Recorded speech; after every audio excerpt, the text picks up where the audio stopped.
However, the last time the Raiders played, his opening kickoff was in the end zone for a touchback. Then perhaps kicking short to work out for the coverage teams. But this one's going to come up short on the 9-yard line. Here's Charlie Rogers on the return. He's across the 20 and down to about the 23-yard line.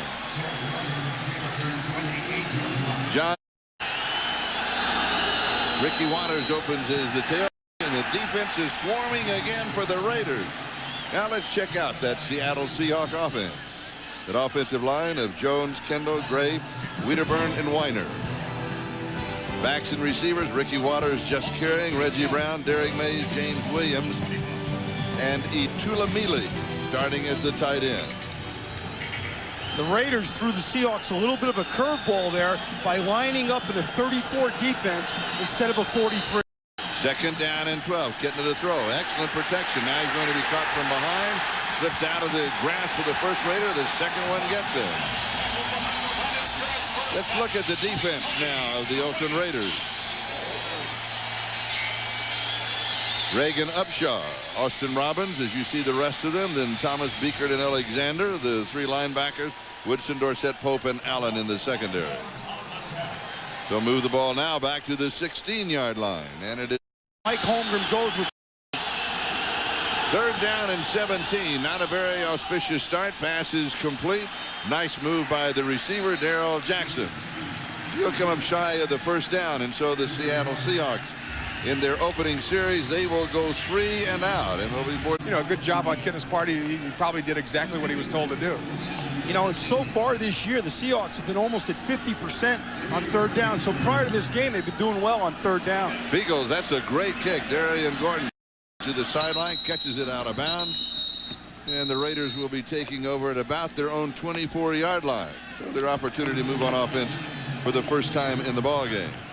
You know, and John Kitten is a great story, you know, to dwell on him a little bit. He's from Tacoma, Washington, played high school balls, went to Central Washington College, had a really good college career. Green, here he is, right at the bottom there. And watch Rich Gannon. He's going to go long. That's the whole plan. Off of a double tight end set. Is he going to an audible? That'll change everything. Yes, it is an audible. There goes the scripted play. Quick drop, quick out, quick catch, quick first down. Tim Brown pulls it in. All right, we'll take a look now at that Raider offense. Stinchcomb, Wisniewski, Robbins, Collins, and Kennedy along that offensive line. You met Rich Gannon, Tyrone Wheatley, John Ritchie, Tim Brown, James Jett, Ricky Dudley, the tight end.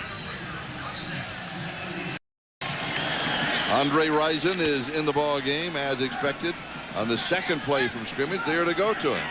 So let's see, the first script didn't work like they wanted it to. And this is Rison up here at the top. Look right. Rison has it. Back-to-back first downs. Gain of about 15 yards on the play. Reggie Tung brings down Andre Rison. A look now at the Seahawk defense. Sinclair, Parker, Kennedy, and maybe an undersized defensive line. Simmons, Kuntz, and Brown. Chad Brown can be awesome. Charlton, Bellamy, Tung, and Williams in the secondary. And here come the Oakland Raiders offensively. 49-yard line of the Seattle Seahawks with back-to-back first downs now on the ground and a gain of about 4 yards on the play. George Kuntz bringing down Tyrone Wheatley. And Charlie, Artie, one of the good things about the acquisition of Andre Rison is that Rich Gannon has worked with him before at Kansas City, so they're one another, they know, and it was basically the same style of offense. A lot of the quick passes that he's doing right now, and so they've got some history together. How important is that? Well, it's real important, especially when you come to a new situation, a new team where some of the terminology might be different. So they can hook up early and often, I think, because of that history together. Second down. Little play action fake. Gannon's in trouble. Gets it off. It is incomplete. He was kind of battling for any kind of, and a flag is down. Chris Canty and Michael Sinclair were there for Seattle. It'll go against the Seahawks. I thought it was a great move by John Gruden to get Rison involved in the offense like that. Contact, defense, number 26. That's a 5-yard penalty with an automatic First down.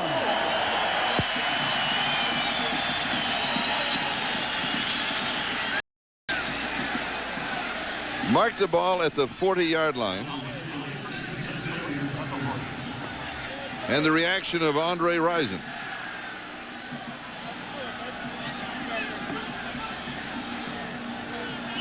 First down for Oakland, 40-yard line of Seattle. Opening drive. Raiders looking good on offense, just as they did last week.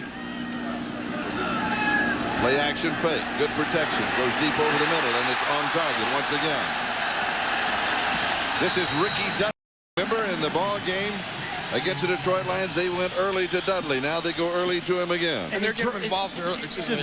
They're getting him involved early in the offense, and I think it's good for his confidence. He had 4 receptions last week early, even though he fumbled 1 this time a little bit further down the field. So they're going to, if Dudley can come off having a big year early for the Raiders, I think that portends well for this football team. And you know, Jim, he's had a great camp, so I think if he's healthy, he will have a big year.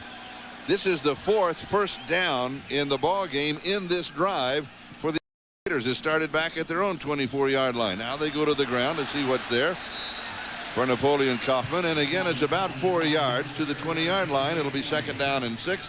Jay Bellamy moving up from free safety, making the stop for the Seattle Seahawks. And the Raiders are coming out more aggressive. They're putting the ball down. No huddle this time as Gannon goes up to the line of scrimmage calling the play.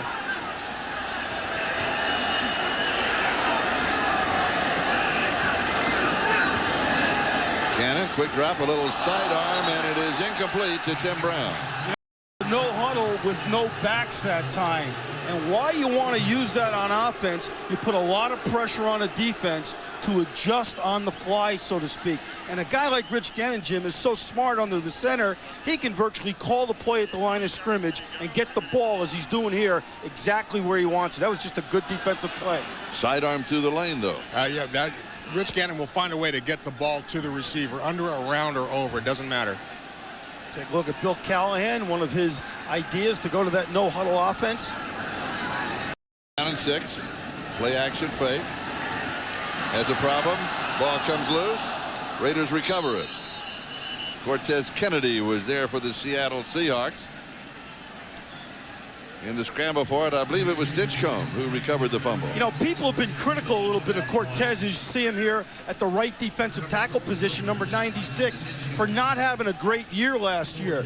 But to me, this guy has rededicated himself this offseason, and he looks pretty good so far tonight and so far preseason this year for the Seahawks. 43-yard field goal attempt by Sebastian Janikowski. Off of the skin part of the infield, it is up. Plenty of height and distance, and it is good. From 43 yards away, and that is now 6 in a row.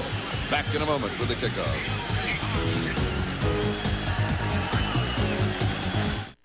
Wheels and Deals of Santa Clara is the fast, safe, and easy to buy or sell any vehicle.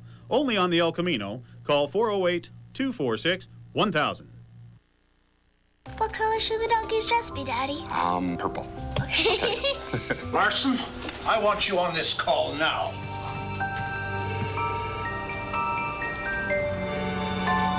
It's not Larson. It's Mr. Larson. Need a fast computer at home? Buy DSL internet service and get a $1,000 compact Presario, all for $59.95 a month. Where's your brother? Call now. Offer ends 8/31. Right newscast. I believe since they have more time, they can go into stories in depth. The right team. I like the personalities of the newscasters and the sportscasters. The right choice. Many people nowadays are so busy, like, you know, right up until 9, 10 o'clock, that 11 o'clock is probably the only time they can sit down. The original 10 o'clock news. If you miss it at 10 on Fox 2, catch it at 11, exclusively on KICU 36. So 11 o'clock is even better for me. The Oakland Raiders take an 3-0 lead. And speaking of early, it is early on a release date for Jim Otto. The new book is out, The Pain of Glory, and it is just at your local bookstore. And Jim joins us on the sideline. How are you tonight, and what's it like looking back That's that last preseason game, Jim. Well, the last preseason game that I played in was the last one of 1975 season. It was against the 49ers, and it was the last time I played football, and it was very important to me. All right, and here's Janikowski, and he sails this one deep. And we have whistles all over the field. Do you see any flags? Let's go back down to Jim Otto. What is it like? Early kick. Jim, what does it mean to these young players trying to make the team? Well, there's still 12 cuts that have to be made on Tuesday. And as you know, we just made a cut on Tuesday, and a lot of guys are out finding jobs right now. So it means an awful lot, this game. You're going to see some pretty good football tonight. All right. And a lot of guys running around, and a lot of guys, even if they get cut, they want to do well. So in case another team looks at them, they can impress an opponent. Yeah, I was up in the press box, and there are a lot of scouts from a lot of the other teams in the NFL out here watching tonight. In fact, one of them asked me if, you know, how much Dreisbach was going to play, for instance. So they want to know what these kids are doing here tonight. Yeah, will they carry 4 quarterbacks? That's one of the questions. I think that's a huge question because they bucked conventional wisdom last year and carried 4. But what do you do? Because Bobby Hoying is the second guy. You keep Pete or you keep Scott Dreisbach. Here is the kick, and it's taken by Reggie Brown. Outside the 20 to about the 27-yard line, where the Seahawks will move on offense for the second time in the ball game. We'll be back.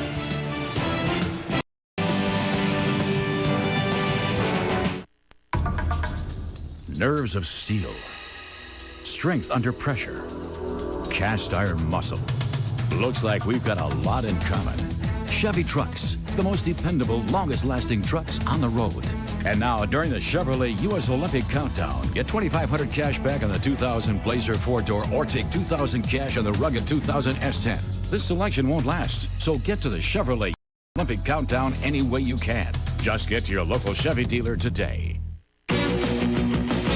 Raider Experience live. There's no substitute. Be sure you and your friends are there in person to watch every thrilling moment of the Raiders opener against San Diego September 3rd. Operators are standing by right now at 510-762-2277.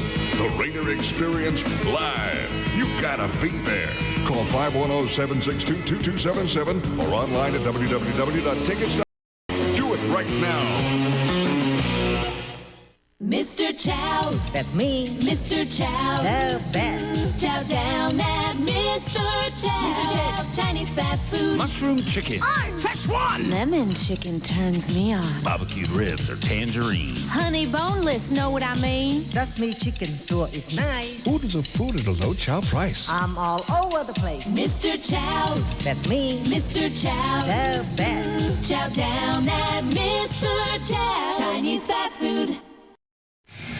And now that all the clocks in the stadium are correctly set, we've had the kickoff, and Seattle is ready to go to work. Their second opportunity on offense. They were smothered by the defense of the Oakland Raiders. They'll have a first down at their own 28-yard line. They now trail by a score of 3-0. And we have 9 minutes and 4 seconds. That is the time remaining in the first quarter of the final preseason game. One of the things Mike Holmgren wanted to do this year is run the ball better. So far this preseason, the Seahawks are averaging 80 yards rushing a game. Not very good. Reggie Brown and Ricky Waters are the remaining backs. The pump fake wants to go long. Has his man open, and he makes the connection deep in Raider territory. He goes to the tight end, Itulamili. Check that, is number 15. It was James Williams, the wide receiver down the sideline, and Anthony Dorsett finally got him. And Charlie, what they do here, it's cover 2 again, where Charles Woodson, number 24, is playing in the flat, but Woodson is his footing a little bit, and the ball is perfectly thrown, and Anthony Dorsett, the free safety, takes a little bit too much time to get over the top. And a gain of 41 yards on the play, and this time he comes firing into the shallow right flat. This time it is the tight end, Mealy, on the receiving end. And to go back to that long play by getting it to James Williams, it was a pump fake, I think, that held Charles Woodson in the middle of the field. So that's why James Williams was so wide open on the sidelines. You see here, it's a little just turnout by Mealy. Travian Smith comes over the tackle. Those type passes, to me, as an old defensive coach, are almost impossible to defend against. Second down and 1. We give it to the second back through, Ricky Waters. He'll pick up the first down at the 18-yard line. Tackled by William Thomas along with So all of a sudden, the Seattle Seahawks offense has a definite spark working for them. Yeah, Ricky Waters carried the brunt of the offense last year. He has just a simple dive play up the middle, just trying to pick first down, nothing fancy, but he rushed for over 1,210 yards last year. And he also caught 40 passes. So this guy is a workhorse, and that's one of the reasons why they drafted Sean Alexander, to give him some rest, I think, during the course of the year. He is getting up there in age. William Thomas making the last tackle. 5 in the pattern. Comes back after a delay at the line of scrimmage. Pass to Mealy, the tight end, who was sitting to block, and then he came out late, and he can't hang on to it. Both backs went out in the pattern that time. Mealy, in practicality, took the place of the fullback. Right, Charlie, you used to be an offensive coach. He was a delay. You'll see him on the left right here. He blocks, he blocks, he blocks. Kidney gets in trouble. Mealy spins out, comes over to the delay in the middle, but should have caught that pass. Right in his hand. Right in his hands. Drives quarterbacks nuts, right, Jim? How you bet? You got to catch those. But he would say the sun was in his eyes. Yeah, of course. Second down. And it might have been. Look where the shadows are. Good call. Here's Ricky Waters. Takes out, comes back in. 15-yard line. Gain of 3. It'll be down in 7. Bravian Smith with the tackle for the Raiders. And the Seattle Seahawks played the San Francisco 49ers last week, and Kidney got off to a slow start last week, threw an interception, but then led 2 tries for touchdowns. And one drive he was, I believe, 5 out of 6. The next drive he was 7 for 7. So he has picked up his game, according to Coach Holmgren. He looks good in this drive. He does, very. Third down 7. Waters the remaining back. Pass is caught and fumbled and recovered in the air. The Raiders have the ball. Jackson couldn't hang on to it as Marquez Pope with the ball in the air picked off the ricochet interception at the 6-yard line. The danger of the slant plays, if the receiver does not catch the ball, as Jackson does it here, you'll see to the right of the screen, the ball gets knocked up into the air, and number 49, the ex-49er, Marquez Pope, the ball falls right into his hands. Heads up by Marcus Pope. And also Torrey James helped out with it, punched it out. So with the turnover, the Raiders have the ball, and we'll be back in a moment. Hi, I'm Stormin' Norman. Come on inside and let me show you why we're more than just a camper shell store. We build shells here to give you quick service, painted to match, and designed to meet your needs. In addition, we can trick up your truck with lumber racks, bed liners, trailer hitches, running boards, and more. So come on in and shop in the comfort of an indoor showroom, staffed by efficient, courteous personnel with years of combined truck accessory experience. Remember, it's Stormin' Norman's Camper Shell Center at 1355 North 10th Street, San Jose. You'll want to be ready, because something big is happening. Macy's Super Saturday Sale. Get 20 to 50% savings on incredible things. Things you've been watching for. Things you've been dreaming about. All over the store. You'll want to be ready, because this is one big sale you truly won't want to miss. The Super Saturday Sale. Only at Macy's.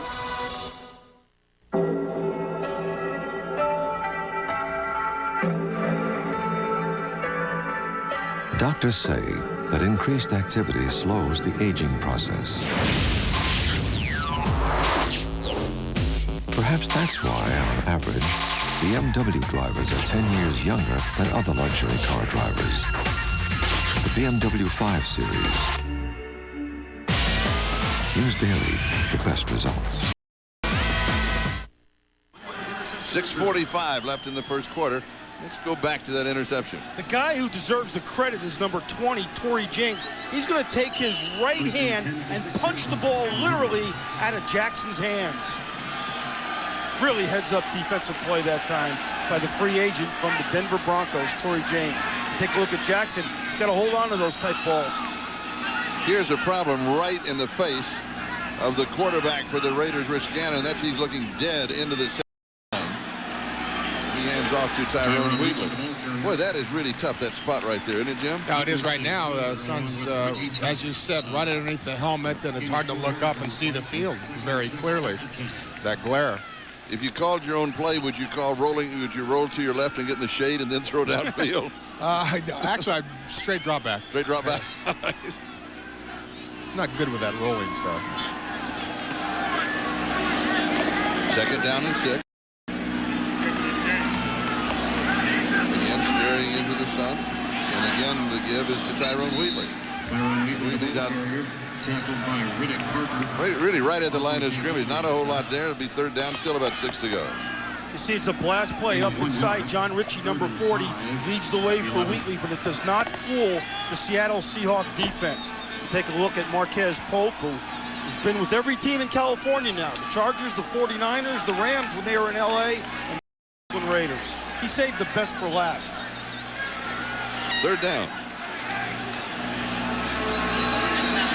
Timmy Brown moves in motion at the top. Cannon has pressure, steps forward, throws. Great catch. An outstanding reception. Ricky Dudley. And he had Reggie Tongue all over him. And you're right about that reception. There's Gannon going back to pass, and he steps right into the sun. Right at it, but he throws it to Ricky. And what I like about Ricky's reception is he puts his hands out and goes after the ball so the defender can't knock it down. A great catch by Ricky Dudley. And you know, Ricky's 6'5", and Reggie Tongue is only 6 foot, so he's got a big height advantage there. First down, 24-yard line. Key catch in this drive. Play action fake to Wheatley. Fools everybody. Waits, goes deep. You got to have a flag, and you do. It'll go against Willie Williams. James Jett, the intended receiver. Here's what happened. Willie Williams decided that he was beaten on the play and he was going to save a touchdown. I'll tackle him now. Bingo. That's exactly what happened. Oh, you're absolutely right. It's very obvious. Thank you. Well, look, it wasn't that obvious. Yes, there it is again. And then Jett was just about to run away from him completely. He had to do something. That's a 2-point takedown, guys. But you know what? That's a heads-up play. Yeah. I mean, why not? I mean, it's either a touchdown or a first down with 30 yards to go. And and Ricky Willie Williams had a fairly decent year for the Seahawks last year. He tied for first with the interceptions with 5. I tell you, the fake and the blocking, Gannon had all the time in the world. Absolutely. We'll give kudos to that offensive line. Napoleon Kaufman. There's just not a lot there. You look at this Seahawk defensive front. Other than Cortez Kennedy, they're a smaller, faster type group. New defensive coordinator Steve Sidwell came in this year and said, I want smaller guys that reckless abandon but can run, because the AstroTurf up in the Husky Stadium, and when that new indoor facility gets built in Seattle, you want an indoor type team, which means a faster type team. Second down.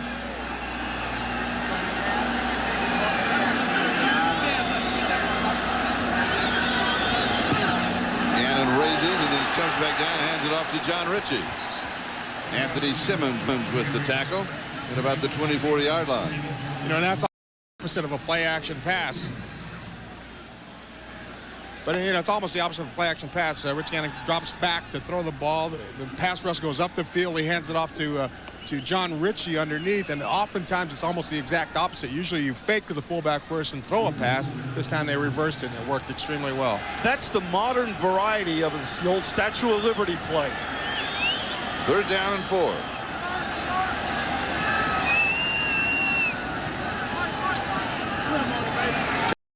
Between the quarterback and the center. Blitz was coming, pass is incomplete. He had to get rid of it in a hurry. Wheatley, the intended receiver. Anthony Simmons had the coverage. Great job by Simmons on the coverage of knocking the ball away. Simmons, a third-year man out of Clemson. He's really going to help this Seattle Seahawks defense. The one thing I love about Janikowski's field goals, Charlie, is they go right down the middle of the uprights. There is no question. It's not off to the right or off to the left. They go right down the middle. 42-yard attempt by Janikowski. He's hit his last 6 in a row going back to the previous game. This one is bending. I don't know. Did it make it? Nope. Just what I said. It goes right down the middle. Of course. Left-footed kicker, so he hooked it a little bit, and he missed from 42 yards away. We'll be back in a moment.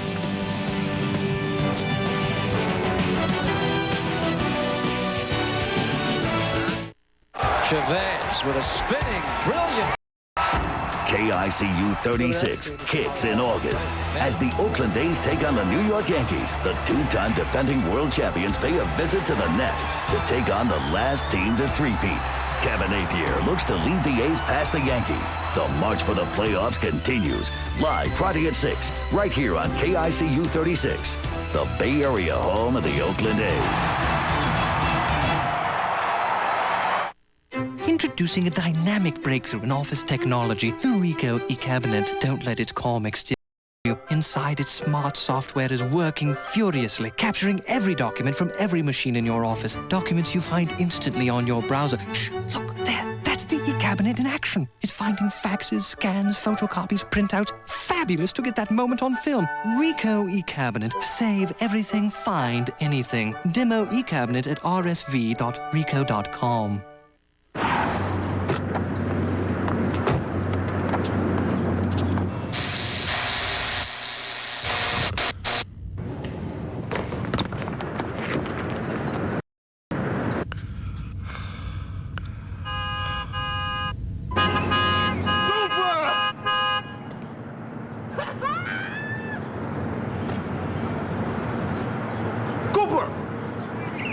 Cooper! Yo, Coop! 3:11 left to go in the first quarter. Raiders are up 3-0. For all the inside information about the Silver and Black, stats, exclusive photos, log on to Raiders.com, your official source for coverage on the internet. That's Raiders.com. And you will find more than you really want. Boy, there's tons of information. Yeah, there is. Then I was downloading it, and it took time and the thing, and I was saturated with Silver and You Black. could get the words, I think, to the Autumn Wind, the Raider theme song on that, baby. Al Locasell sings it. He sings it. Yes. It's a hum along with Al Locasell. Hum along with Al Locasell. All right, Seattle now. They're on 33-yard line. They trail 3-0. Here's the screen knocked away. Good defensive play. Reagan Upshaw, number 91, the free agent from Jacksonville and Tampa Bay, ex-University of California player. You're going to see Reagan up at the top of your screen, number 91. He works against Walter Jones. He runs right by him, and Kidna throws the ball right into his hands. Nice play by Reagan Upshaw from Pittsburgh, California. High motor guy. And Bobby Hoying loosening up on the sideline. Rich Gannon has his cap on. That's really the giveaway, isn't it? Probably. Getting it a throw. Incomplete. Ricky Waters, the intended receiver. Tony Bryant was putting the pressure on, and the Seahawk is down. And for the most part, that was a real good coverage by the defense in the secondary. It was like more of a coverage throwaway. He could find nobody down the field. He had to try to dump it off to Ricky Waters, and because of the pressure, couldn't throw it very accurately, and it wound up incomplete. Pete Kendall is the injured Seahawk. We'll take a timeout. We'll step aside with the Raiders out in front by a score of 3-0.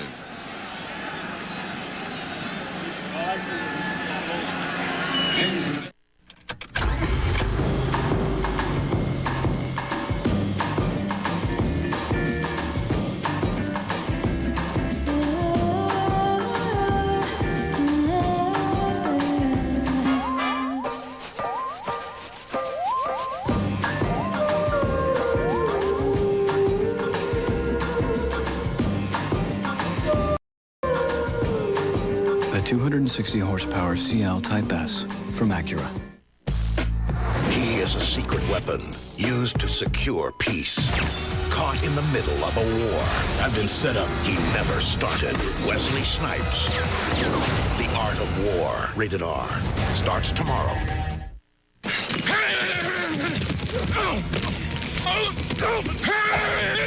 Raw, unadulterated football. George Atkinson takes you behind the shield. Saturdays at 10 on KICU 36.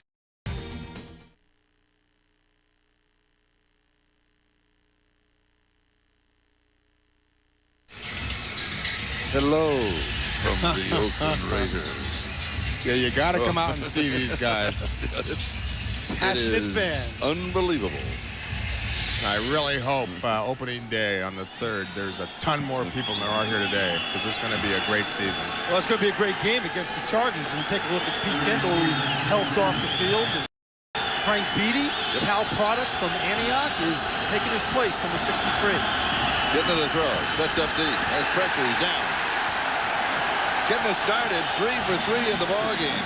Then he was 0 for 4, and then he was sacked here by Darrell Russell. Big number 96. When he gets off on the mark, he's very, very difficult to block. You see him right at the bottom of your screen, run right past Frank Beatty, the guy we were just talking about, number 63. That is why Darrell Russell has a chance to be a dominant player these next 10 years in the National Football League. Jeff Fiegels to kick, has pressure. Doesn't turn over for him. Arian Gordon says we'll stay away from it. Takes a Seahawk bounce and roll. And it'll be down to around the 33 of the 34-yard line. We have a flag down on the play.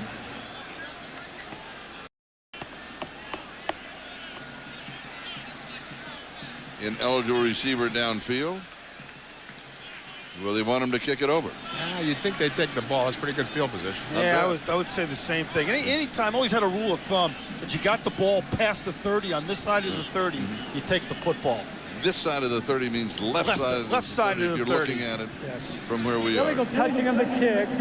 Kicking team number 19, who had been out of bounds and touched the ball prior to the 5-yard penalty is declined. First down. Phil Luckett of other fame and fortune a year ago. Now you're going to have to explain that, because there'll be some viewers that do not understand it. Well, Phil Luckett's the guy that went out and blew the coin toss in overtime at the Pittsburgh Steelers game. He will live on, and you're going to make sure that he does, aren't you? He will live on, yes. Bobby Hoying. He's never recovered that guy from that. Every time he's on a game, somebody, me or you or Jim, brings it up. Wait a minute. Speak for yourself. Okay, like me. Raiders with a first down. Hoying opens up. And he is brought down. Michael Sinclair did a tremendous job that time of running what you call a spin move. He got up the field, turned his shoulders, and watch him right on the bottom here, working against Matt Stinchcomb, and he spins underneath. That is textbook defensive end pass rush play. Outstanding by Michael Sinclair, Pro Bowler. And Michael Sinclair had 6 sacks for the Seahawks last year. No one player had a lot of sacks in that defensive line, but he was right up there among the leaders. And almost 70 there in his career, 66.5. Good work for Matt Stinchcomb, though, to go against a great pass rusher like that. This is a screen. And it is incomplete. Seattle read it all the way, and they were right in the middle of it. Yeah, they certainly were. Cortez Kennedy was right with the and they had it all the way. With the marker down. Preliminary call against the Raiders. Take a look at a very intense John Gruden and a very intense Mike Holmgren. I think these guys are kind of cut out of the same mold. Pass interference, offense, number 1. Penalties decline, making it 3rd down. You know, the Raiders started off like gang, and all of a sudden they run into some trouble and not running and executing as smoothly as they started the game. 3rd down and 15.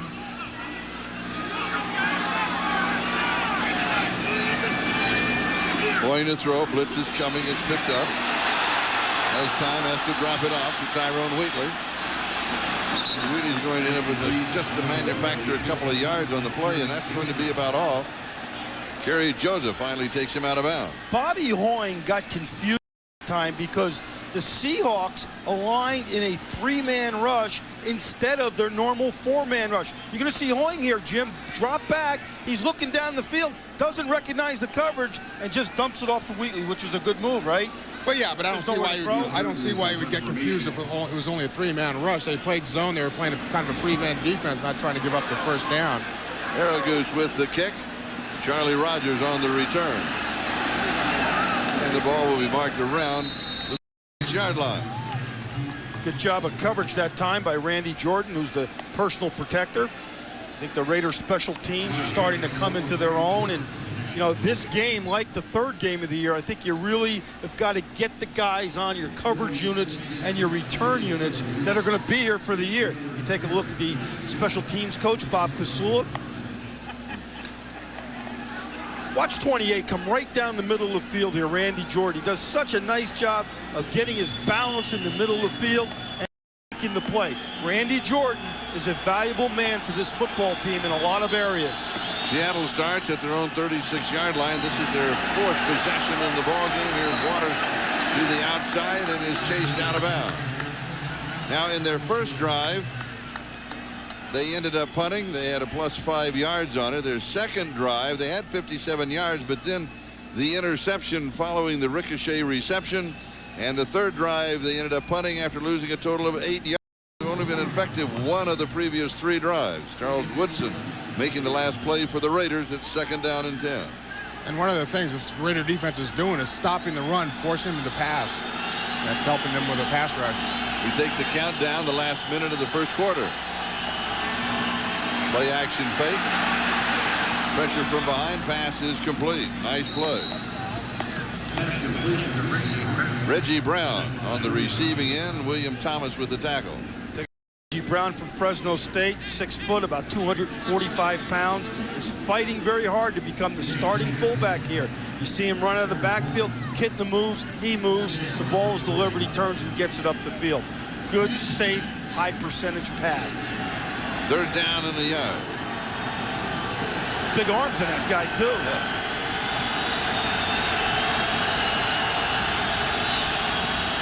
Here is Waters, slips 1 tackle, slips the 2nd tackle, 3rd man gets him. You lose a yard, not convert, they will have to punt. So 3 outstanding defensive stands for the Oakland Raiders. The other one, they got the interception. The first one's in the book, and the Raiders lead it 3-0.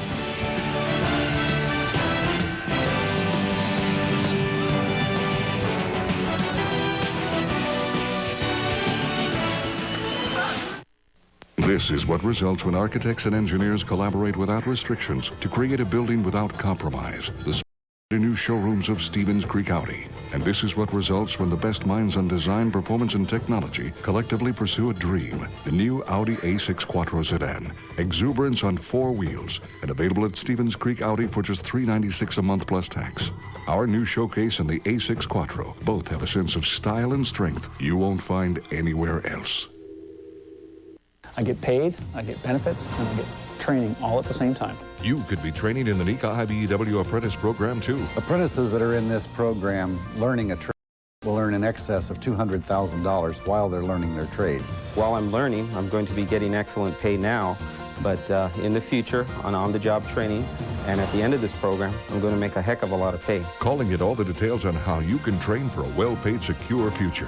It's definitely a program to get into.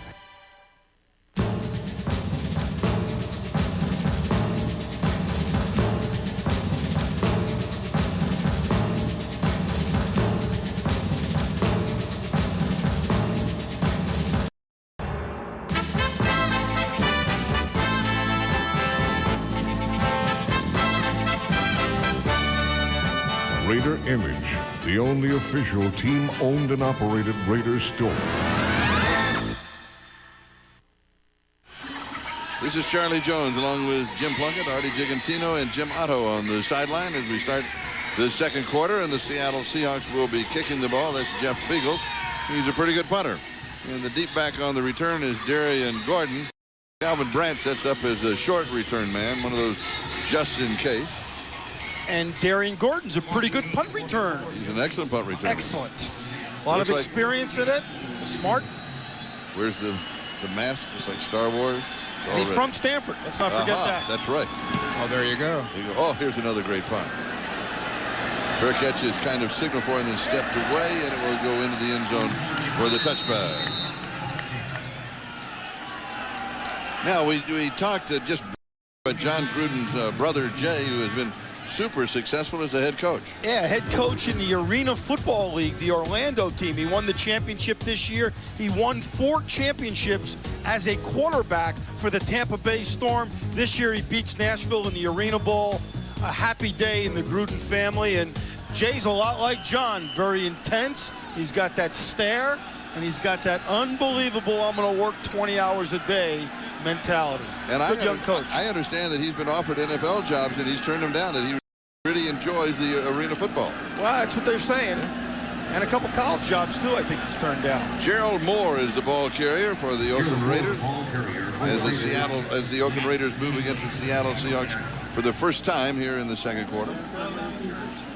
You know, and this will be Bobby Hoyne, one of Bobby Hoyne's last chances to get some real playing time, because once the season starts, it's going to be Rich Gannon unless they have a big blowout one way or the other.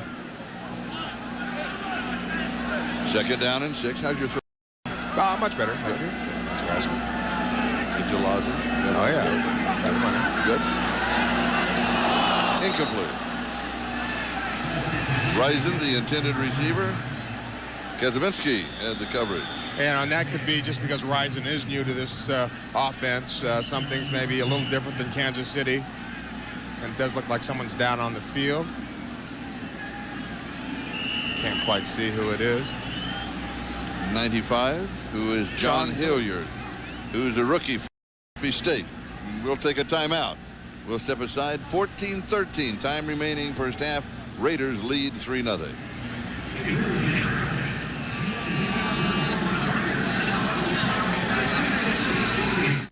For about 30 years, Wheels and Deals has given people an alternative to using this to sell their cars, trucks, cycles, and/or RVs. Because all dealer services are available here if you need them. Everything from help with the DMV, smog, detailing, repairs, and so forth. So when it goes on display with hundreds of other vehicles here, looking great.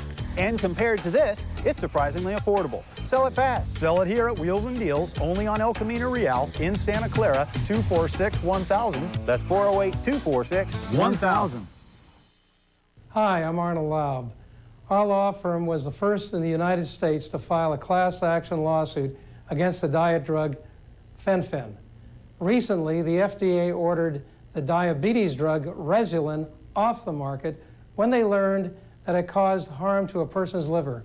Jaundice, yellow eyes and skin is your first sign of trouble. If you've taken Resulin, call for a free consultation. The law offices of Arnold Laub, 1-800-338-LAUB.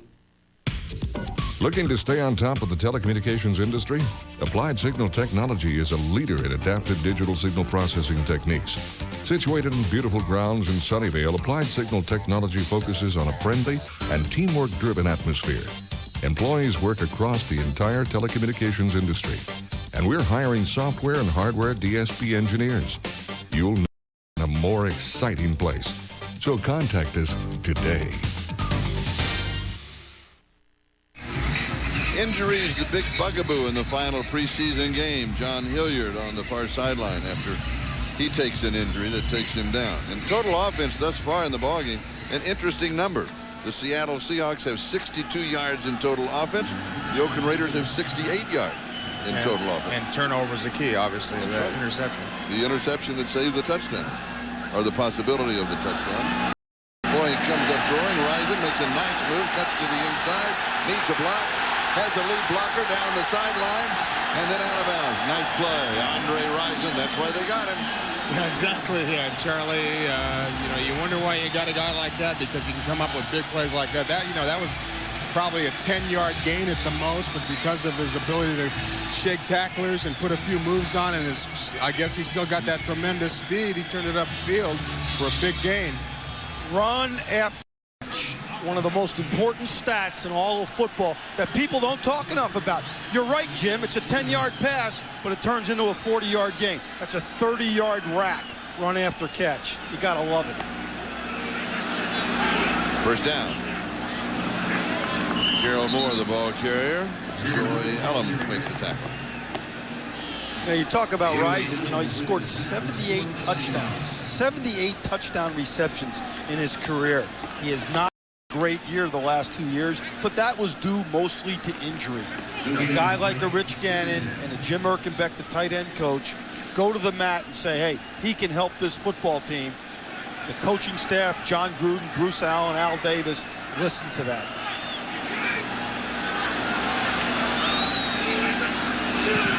Boying, fakes, rolls right, little lob pass down to it. It's complete. Jeremy Brigham. Brigham has not seen. Has he seen any action? This is his first action, and he hasn't been healthy. He's had a hamstring pull. But you're going to see Brigham right at the bottom here. What he does, he fakes a block. He just kind of moseys out into the flat. Obviously, it's a bootleg. The ball gets thrown to him. 11-yard gain. First down, 26-yard line. Yeah. Oh, it is? Okay. Big, good-looking athlete, 6'6", 255 pounds, third-year man out of the University of Washington. And it's back to the ground again. Gerald Moore getting the call. Isaiah Kaczynski from Harvard. He was drafted in the 4th round. Smart linebacker. He must be. Gotta love it, Harvard. Now, why would he want to play football? He could probably be the president of a company somewhere. Get him 2 yards on the love of the game. Love of the game. Second down and 8, 24-yard line. We're just over 3 minutes deep in the second quarter. Raiders leading it by a score of 3-0. Number 80's at the bottom right here in the slot, Andre Rison. Take a look at him. He'll probably be involved in the pattern. Flag is down. Was it delay or motion? Motion. Motion, thank you. Prior to the snap, false start, offense, number 79. 5-yard penalty remains. Second down. Big Mo, you know, moving a little bit too quickly. Now, he's a guy that a lot of eyes are on. As you take a look at Mo, he's the right guard on the bottom. He moves a little bit too soon. When he was playing left tackle, he was like a Gilligan's Island. Now he's in a phone booth at right guard. In the previous 3 games, 34 penalties, 310 yards against the Raiders. That's the first penalty against the Raiders in the ballgame. They've been working on it, and it shows. Little pump fake deep over the middle, and it is caught at the 10-yard line. Mondrell Fulcher, he's the tight end, rookie from Miami, taken in the 7th round of the draft. Yeah, and it was a good pass by Bobby Hoyne. He kept it low. He saw the safety a little bit deeper than Mondrell Fulcher. Yeah, you take a look at the protection here. Mo Collins, the right guard, working against number 78, Matt Kennelly, does an excellent job. Nobody's around Bobby Hoyne. He has plenty of time to deliver the ball to Fulcher.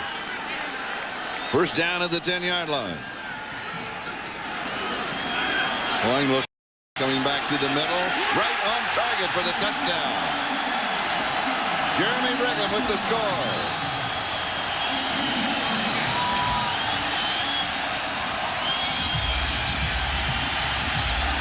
This offense loves to get the football to the big tight ends. As you see Brigham on the left of your screen, down inside the red zone. Jeremy Brigham is 6'6". Ricky Dudley is 6'6". Big targets. 80-yard drive in 8 plays. Took just over 4 in elapsed time. Janikowski with the extra point. Was it a bad snap or a bad hold? And a little kind of grab the ball. Grab the ball, and it's still good. And so the Oakland Raiders stretch their lead with the touchdown pass to 10-0. The 2000 Kia Sportage. Not only is it a real SUV for around $15,000, but now it's backed by our new long-haul warranty. 10 years, 100 miles. Oh, wow. Honey, get the camera. Because there are enough surprises out there. What's this? Without your car being one of them. Ah! Still want the camera? I'll get it myself. Kia's long-haul warranty program. Wheels and Deals of Santa Clara is the fast, safe, and easy way to buy or sell any vehicle. Only on the El Camino. Call 408-246-1000. Jeremy Brigham is the tight end right here at the bottom of the top of your. You're going to see him run a stutter pattern. Runs down the field, stutters, breaks to the outside, bangs the linebacker, and runs right up the seam for the touchdown. A well-executed pass and a nicely run pattern. As you see Bobby Hoyne, a very happy man. Hoying also had to read what was going on defensively. Oh, he did. I think that was designed to go to bring him all the way. And Bobby Hoying had a lot of patience for him to run his route, fake to the outside, bump off the backer, and go to the post. And it was well-executed play by the Raider offense. Janikowski to kick off to Charlie Rogers or here's Charlie Rogers, a yard deep. He's going to run it out. He's to the 10, 15. Across the 20 and around the 22, 23-yard line. Travian Smith is the man who finally stopped him. Travian Smith leading the tacklers for the Raiders. And once again, a better kickoff by Sebastian Janikowski. He got it down all the way to the goal line. The team was able to come up, coverage team, and barely past the 20-yard line. Good coverage by special teams. Brock Huard now the quarterback for the Seattle Seahawks. In one Seattle possession, the one that ended up in the interception on the ricochet, and 57 yards on that drive. All the three others combined for a total of only plus 5 yards. Flag is down. Pass is complete for the first down at the play stands up. Darrell Jackson was on the receiving end. Darian Gordon with the tackle, but we'll flag.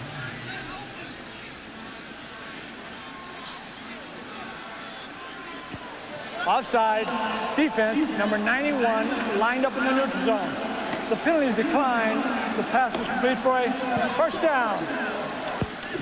Reagan Upshaw. Reagan Upshaw. Yeah. So mark it at the 35-yard line and a first down. Reagan sometimes gets so worked up, Charlie. He can't wait for the ball to be snapped. As we take a look at Chuck Bresnahan, he decides to watch where he lines up.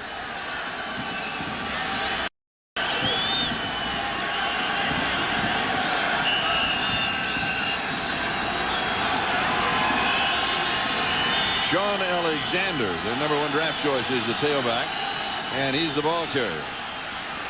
Comes inside for a couple of yards to the 37-yard line. So it's going to be second down and 8. And Sean Alexander was their first-round draft pick from the University of Alabama, and he's carried the brunt of the preseason for the Seattle Seahawks, giving Ricky Watters a little bit of a rest, but he's carried the ball about 27 times this preseason. You know, some people thought that was a surprise pick last year, but I kind of thought it was a great pick. I think he's going to fit in perfectly with this offense. Pass is complete very quickly to Darrell Jackson in the left flank, down the sidelines, out of bounds, and he picks up the first down. But there's a penalty on the play. Flag back at the 30-yard line.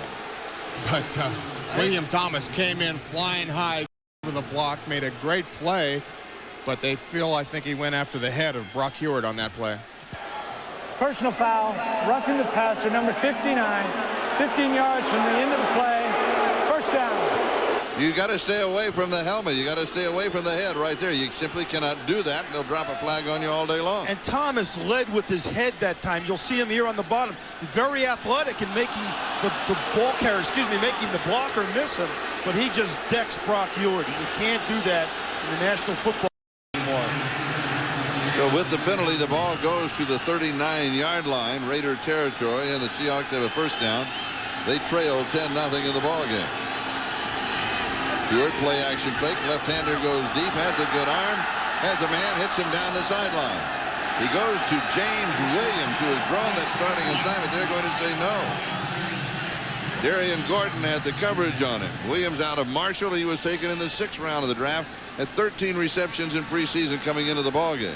And that's excellent execution by Brock Huard and James Williams down the sidelines, except for about an inch or two where he had to go out of bounds to make the reception. He's got to be aware of that, doesn't he? Oh, yes, he does. Receiver. And so does the quarterback. But I don't think he let him too wide. I think he should have been able to bring his feet inbounds. I agree with you. I think there was a chance to do it. Second down. And the give is to the fullback, Reggie Brown. Very quickly on the handoff to the first back through the hole. So mark it now at the 32-yard line. A little bit of a deception type play here where you come back, follow through with the fake to the tailback.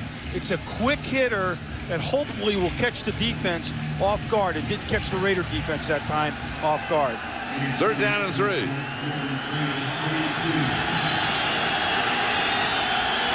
Sean Alexander, the remaining back. Flags come flying. The set has 3 wide receivers. I believe somebody in the Seahawks offensive line Prior moved. to the snap, false start, offense, number 73. 5-yard penalty remains. Third down. Marcus Jenkins. Marcus Jenkins a little nervous about the pass protection. Watch him there. He goes, oh, I got to go get that number 95, Austin Robbins. He moved. Robbins moved. It was a perfect call by the officials, the correct call. Third down and 8. There's a guy that doesn't like penalties, Mike Holmgren. Brock Heward in his second year, taken in the 3rd round last year in the draft. He's going to be pulled down at the 41-yard line by Ray. That's what you call a bull rush. When a defensive lineman takes an offensive lineman and knocks him back into the backfield. Take a look at Reagan Upshaw at the bottom on the right-hand side of your screen. He literally takes number 72, who I don't have on my thing, T.J. Washington, right back into the quarterback. Excellent pass rush. It's called a bull pass rush by Reagan Upshaw. And he's happy about it. He has a nice vertical leap, doesn't he? Jeff Fegels will be kicking it away.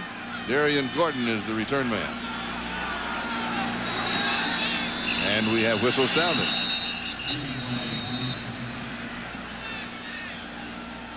And this will be too much time against the Seahawks. It won't hurt him. It'll just give him a little bit more room in which to punt. Prior to the snap, delay of game, offense, 5-yard penalty remains, 4th down. Jeff Fegels has punts of 48, 42, and 56 yards. It's not too bad, is it? Not at all.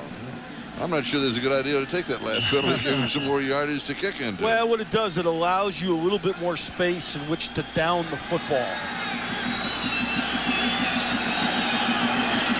4th down again. Goes for the far sideline. And he gets it out of bounds. So we'll step aside. Raiders lead it by a score of 10-0. Second quarter. I get paid, I get benefits, and I get training all at the same time. You could be training in the NECA IBEW Apprentice Program, too. Apprentices that are in this program learning a trade will earn in excess of $200,000 while they're learning their trade. While I'm learning, I'm going to be getting excellent pay now, but in the future, on on-the-job training, and at the end of this program, I'm going to make a heck of a lot of pay. Calling it all the details on how you can train for a well-paid, secure future. It's definitely a to get into. Nerves of steel, strength under pressure, cast iron muscle. Looks like we've got a lot in common. Chevy trucks, the most dependable, longest-lasting trucks on the road. And now, during the Chevrolet U.S. Olympic Countdown, get $2,000 cash back or 3.9 APR on the 2000 Silverado 3-door extended cab. This selection won't last, so get to the Chevrolet U.S. Olympic Countdown any way you can. Just get to your local Chevy dealer today. Raider experience live. There's no substitute. Be sure you and your friends are there in person to watch every thrilling moment of the Raiders opener against San Diego September 3rd. Operators are standing by right now at 510-762-2277. The Raider experience live. You gotta be there. Call 510-762-2277 or online at www.tickets.com. Do it right now. We're looking now at the bench offensive line for the Seattle Seahawks, and we've had a change right across the board, and the backups are now in the ball game. And that's the way you expected the last preseason game, isn't it, Jim? Yes, I think so. I think you want to get your first units out there early, let them get out there and execute, play well together, get a good feel for one another for the start of the season. And that's exactly what the Raiders did, I think, in that first quarter with Rich Gannon, the starting offensive unit. And defensively, I thought they put a lot of pressure on Kitna. I thought they shut down the run real well. So all in all, I think for that first unit, first game next week against the Chargers, they did an excellent job. Raiders start at their own 15-yard line, first down. Gerald Moore, the ball carrier, and he's going to go out close to the 19-yard line. It's going to be 2nd down and 6. He's kind of been the star of preseason, rushing for 158 yards prior to the game. Always seems to play good in the 3 preseason games that we've done. That's a tough cut for John Gruden right there, whether to keep Gerald Moore on this team as the 3rd tailback or release him. It's going to be a hard decision by this coaching staff. You know what I've noticed, Artie, is though he seems to be better on AstroTurf than he has been on the grass in the last couple of weeks. Zach Crockett, Randy Jordan are the running back, but now the running back and pointing out a block is the quarterback, Bobby Hoy. You know, he is an exceptional athlete. We've talked about this before. You know, when you get to a certain time in your professional career as a quarterback, you want to stop running and stay in the pocket. But when you're young and have that ability, you go ahead and use it. You know, you haven't been hit often enough for hard enough. And they come on a corner blitz by Joey Elam's number 43, and he gets outside of him, picks up a 1st down. And as I've mentioned before, that demoralizes defense more than anything else. When you do all the right things, yet the quarterback comes up with a big play like that. 32-yard line. Gain of 13 yards on the play and the 1st down. And he doesn't like what he sees, so he'll take a timeout. So Bobby Hoying, looking over the defense, said this is simply not going to work, and we are out of time. So I'll take a timeout so the guys upstairs can take a break, and we will, and we'll be back in a moment.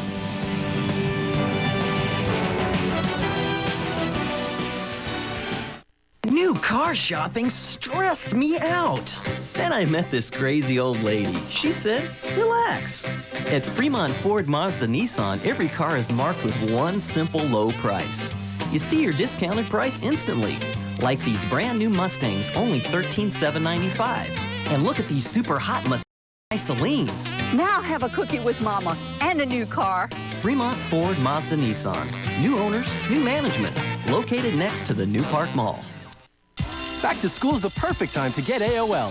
It's the ultimate school supply. It's like a library in my kitchen here. Yeah, I use homework help a lot.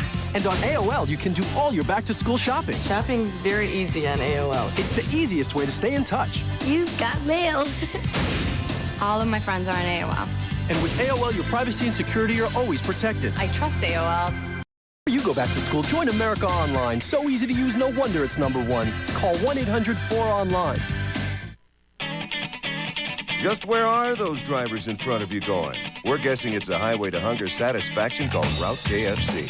Turn left at 10 pieces of KFC chicken, look for a side of mashed potatoes with gravy and 4 freshly baked biscuits for just $11.99. Or try a thigh and a leg of the Colonel's chicken, a side of mashed potatoes with gravy and a biscuit, all for only $2.49. Hello, you better get your motor running. KFC, your road to chicken bliss. The summer special is deal. Just over 7 minutes. That is the time remaining in the first half as everybody says hello to their family and friends. The ball is at the 32-yard line, and the Oakland Raiders have a 1st down.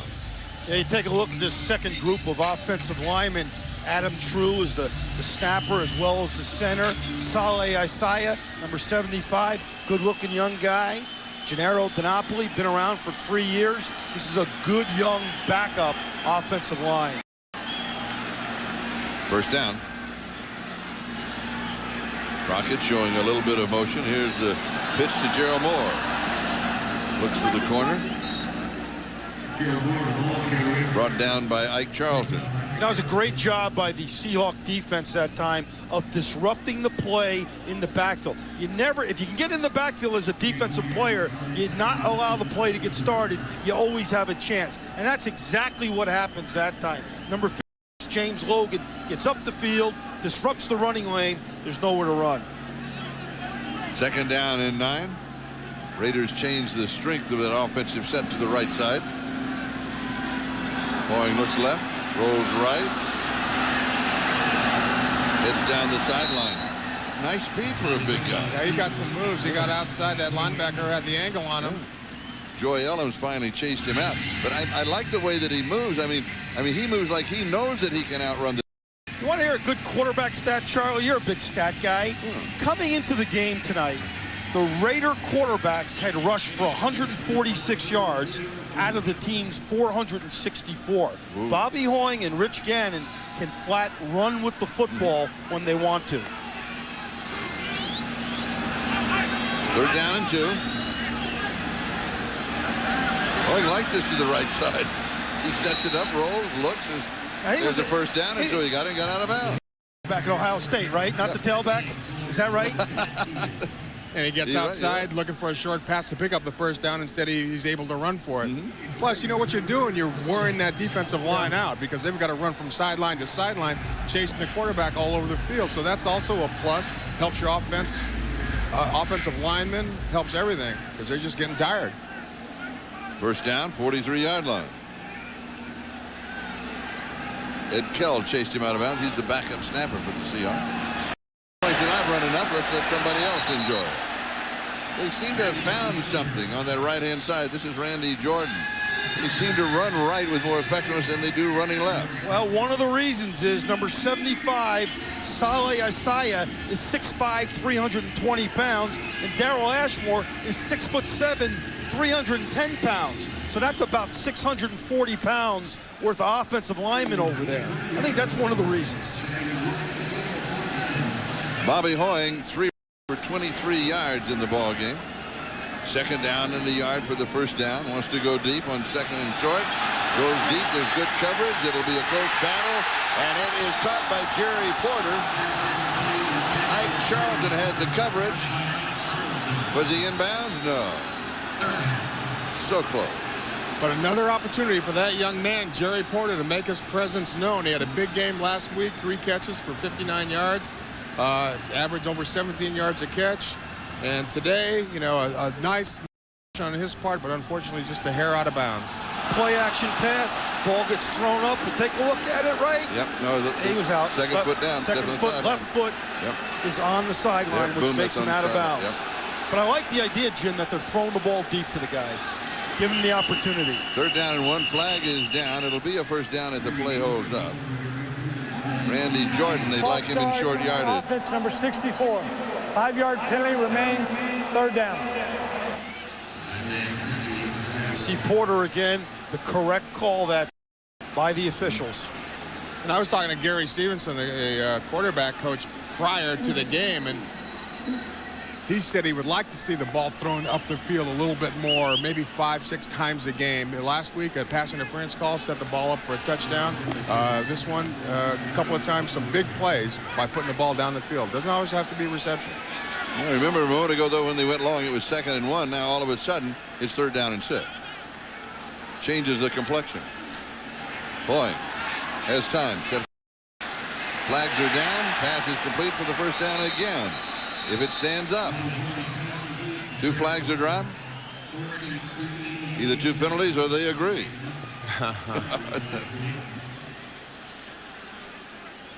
It's our first conference of the ball.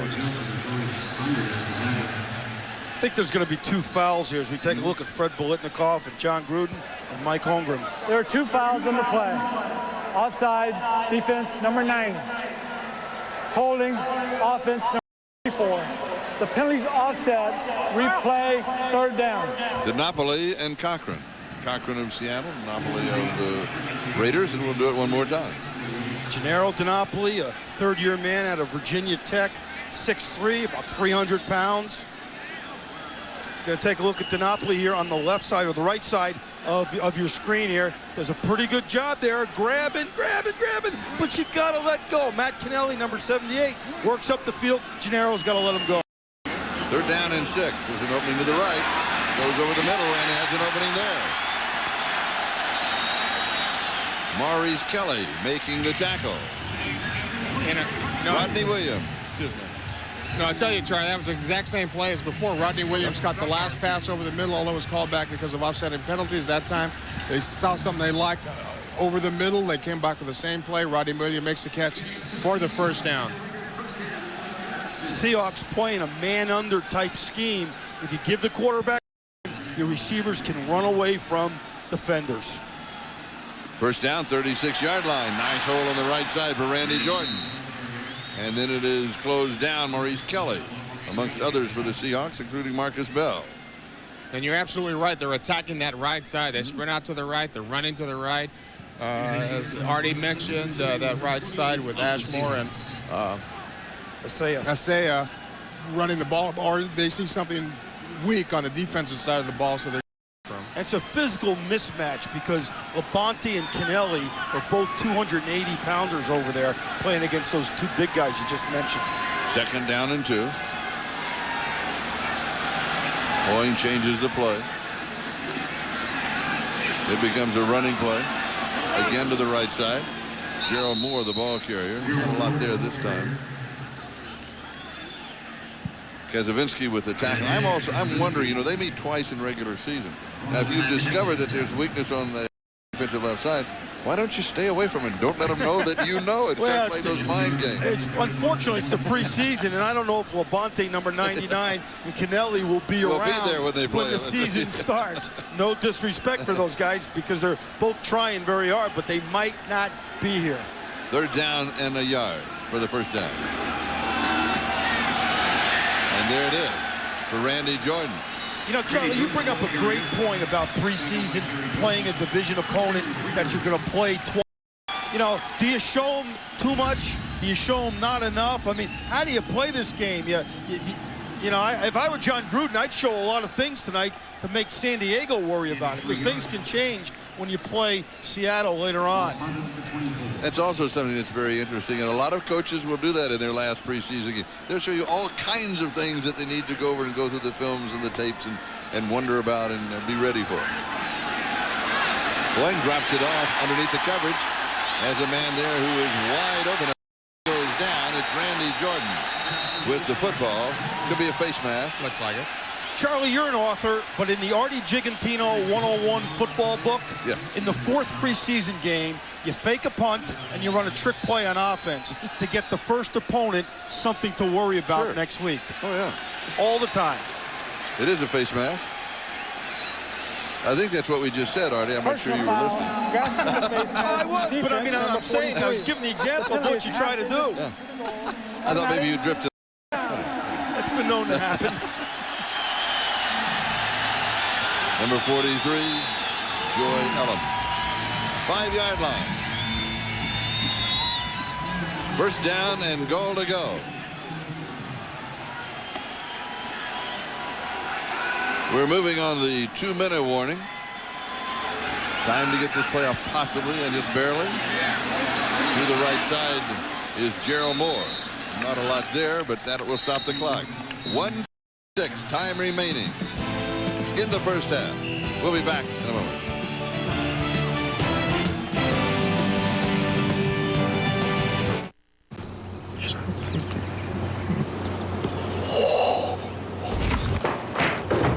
Honey? Sweetie? Come with me. Watch this.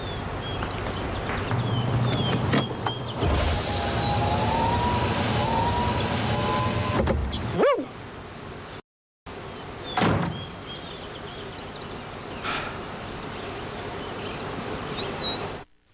This is a test. For the next 30 seconds, this station will be conducting a test of the urgency broadcast system. If you want free installation from AT&T Cable, it's urgent you act now. Do not remain calm. Pick up the phone immediately and dial the number on your screen. What are you waiting for? With AT&T Cable, there's something for everyone, including ESPN's cable-exclusive coverage of the NFL, featuring 18 regular season games. And with our free installation offer, there's never been time to get cable, but there's no time to lose. Ah, Rapunzel, my cupcake. Does I love a boy? Wait a moment, darling. I'll just let my hair down. Ooh, too short by a hair's breadth. Then you'll just have to wait for my hair to grow. What? I'd have gone bald by then. Well, hair today, gone tomorrow. All you need is a Red Bull.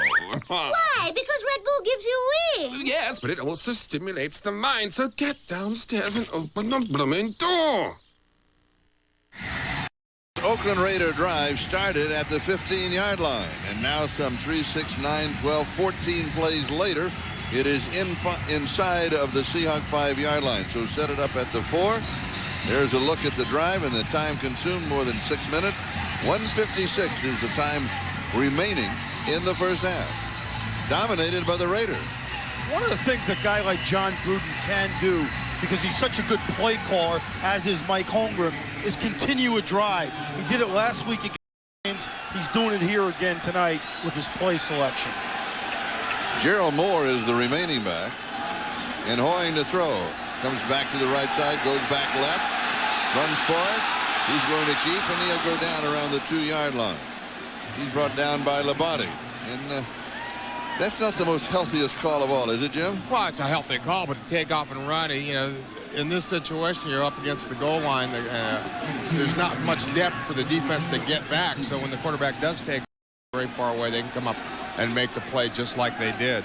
I always have a feeling that the quarterback should just throw it away over the end zone and go back to the line of scrimmage and try it again. Or take off quickly. Because then they're still on their back pedal. They're taking back. They haven't started to come up yet. They're not watching them. You think he's taking off too quickly? Not that time. No, I know, but overall, thinking too much run? No, I don't think so. He stayed in the pocket sometimes. Real patient with the touchdown pass to Brigham. The one to Rodney Williams, he's held in the pocket. But when he has taken off, he effective that time, a little different, but still he's doing a good job. Either doesn't like the call, doesn't like the defense, wants a timeout, comes to the sideline. Now, while this conversation is going on, let's bring up the fact that the home opener in, a week from Sunday, September 3rd. September the 3rd, is against an enigma in reality, the San Diego Chargers. And the quarterback is, believe me, the quarterback is going to be Ryan Leaf. And it sounds that way. And playing well. Oh, he's had a super preseason. Yes, almost a rebirth with this guy. He's 32 out of 50 passes for 350 yards. And the tape I saw on him, Charlie, he looks like a completely different guy. He is. I've seen some film on him, and he's throwing with confidence. He's putting the ball down the field. He's putting it down the field with touch. He's doing a lot of the things that they drafted him number one for. You're absolutely right. And they paid a tremendous price in players to move up in the draft to do that. And in publicity and public relations. Oh, yes. He's had a very rugged start in the city. To say the least. That's an understatement. Hoying set. All alone in the corner of the end zone is Mondrell Fulcher. Whoa, somebody blew coverage. And usually, Charlie, in that situation, when you play fakes towards the tight end side that goes out for the pass, the linebacker doesn't know whether to come up and make the play on the run or stay with that tight end as he goes into the corner on his pass route. And that time, they just executed it perfectly, and he was all alone. Janikowski with the extra point attempt, and it is good. And the Raiders now have stretched their margin. They now lead by a score of 17-0. 85 yards in the drive, 16 plays. But here coming up is the play action by Hoying coming to the right side. Linebacker finally lets him go, and he's all alone. But a well-executed play by the Raiders on that 3rd and goal line. And there's John, who's got to be happy. Well, that's not one of his most expressive shows of emotion, but, he's happy. He called the play. It's executed just like they've worked on it all training camp, and that's what you want. And that's a reason why defenses sometimes don't play man-to-man down there, because it's too easy to get picked. You're starting to see some more zone defenses because it's hard to cover guys like that when you're playing man. But there's a trade-off. Fabian Bones, number 19, and Reginald Swinton, number 18, are the deep backs on the return.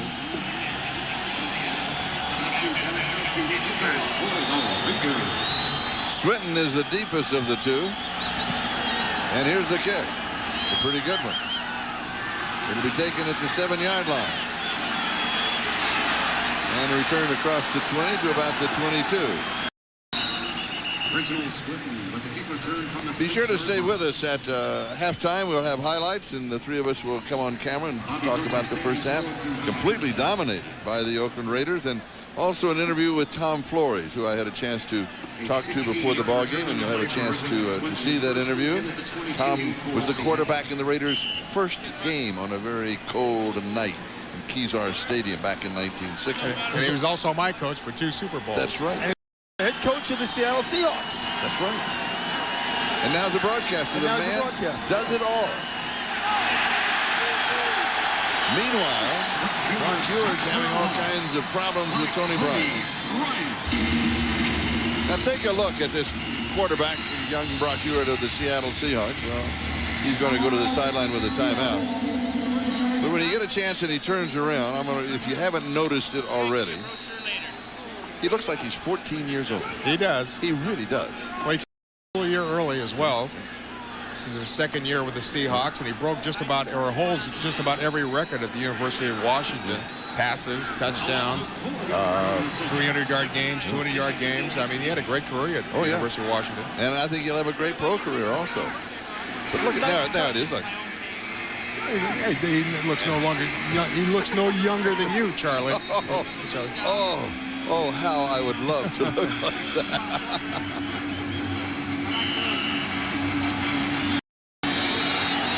Maybe it's the eye black that adds an age to the quality. Yes. Second down and 14. 52 seconds left in the first half. Stewart sets. Fires into the flat. Pass is complete to Reggie Brown. Johnny Harris is there for the Raiders. Now they'll hurry up that offense. Johnny Harris is making a statement in these preseason games with plays like that. Now this is the hurry up offense by the Seattle Seahawks, but the Raiders call a timeout. And stopping the clock now with 39 seconds left. On a third down conversions, the Seahawks are blank. Please reset to 41 seconds. 4-1. They'll reset the clock. And the Seahawks are 0 for 5 in third down opportunities. And that, that's something Chuck Bresnahan mentioned last week. He was very disappointed in third down defense, and this week 0 for 5 for the Seattle Seahawks. So obviously they spent a lot of time on their third down defense. Doing a great job tonight. You take a look at Chuck Bresnahan. He's a young, enthusiastic defensive coordinator. It's his first time being a defensive coordinator in the National Football League. And you saw that graphic a moment ago on the comparison of total offense. Now, when you go back in time, it was in the mid 80s. That comparison was very close, like 86 to 82, somewhere along in that total yards. But since then, the offense of the Raiders has completely dominated this football game. And that might show more depth on the Raiders' part than on the Seattle Seahawks' part. Good point. Third down and 10.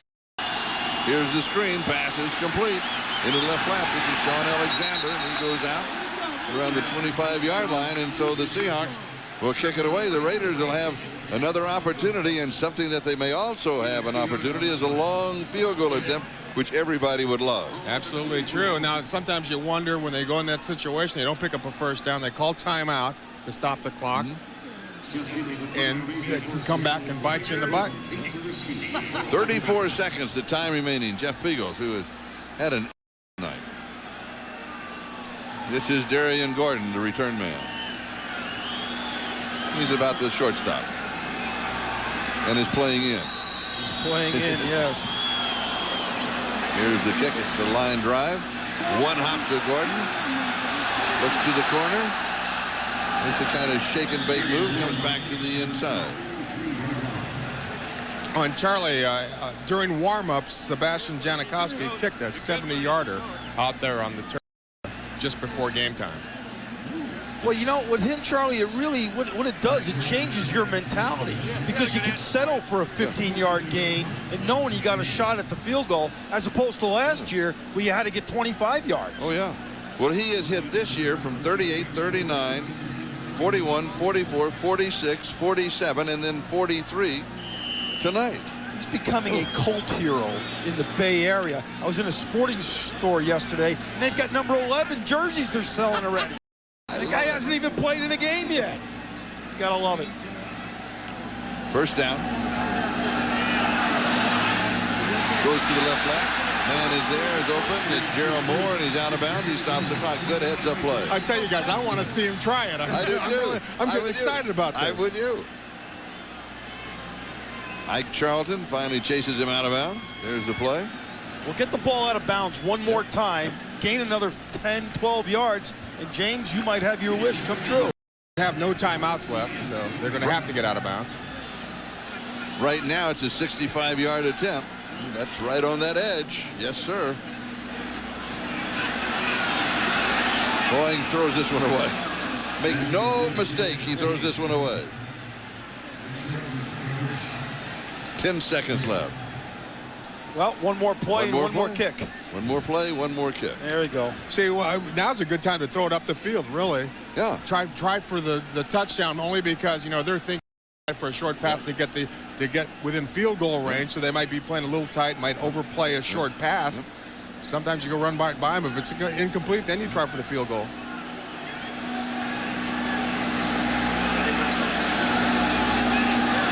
Screen.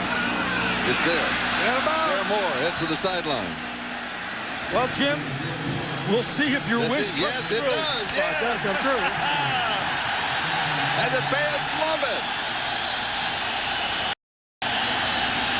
You know what I can see? I can visualize right now is a big smile on Al Davis's face. Oh, yeah. I mean, he's got to be thrilled as can be. It'll be the 48-yard line. That's 52 yards to the goal line. It's a 62-yarder. It's off the dirt. It's off of the skin part of the infield.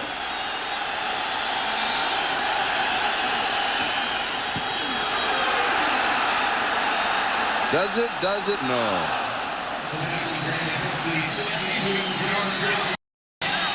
But a good try. I like that. I like that. You got to get used to going for 62-yarders to be able to make them. The right thing to do by John Gruden, no question. Yeah. And a lot of fun for the fans. And everybody loves it. Oh, yeah. You know, before, you know, the last couple of years with all the problems they've had with the kicking game, you know, you almost, you know, put your hands over your eyes when the kicker ran out there because you didn't know what was going to happen. That was on a 30-yarder.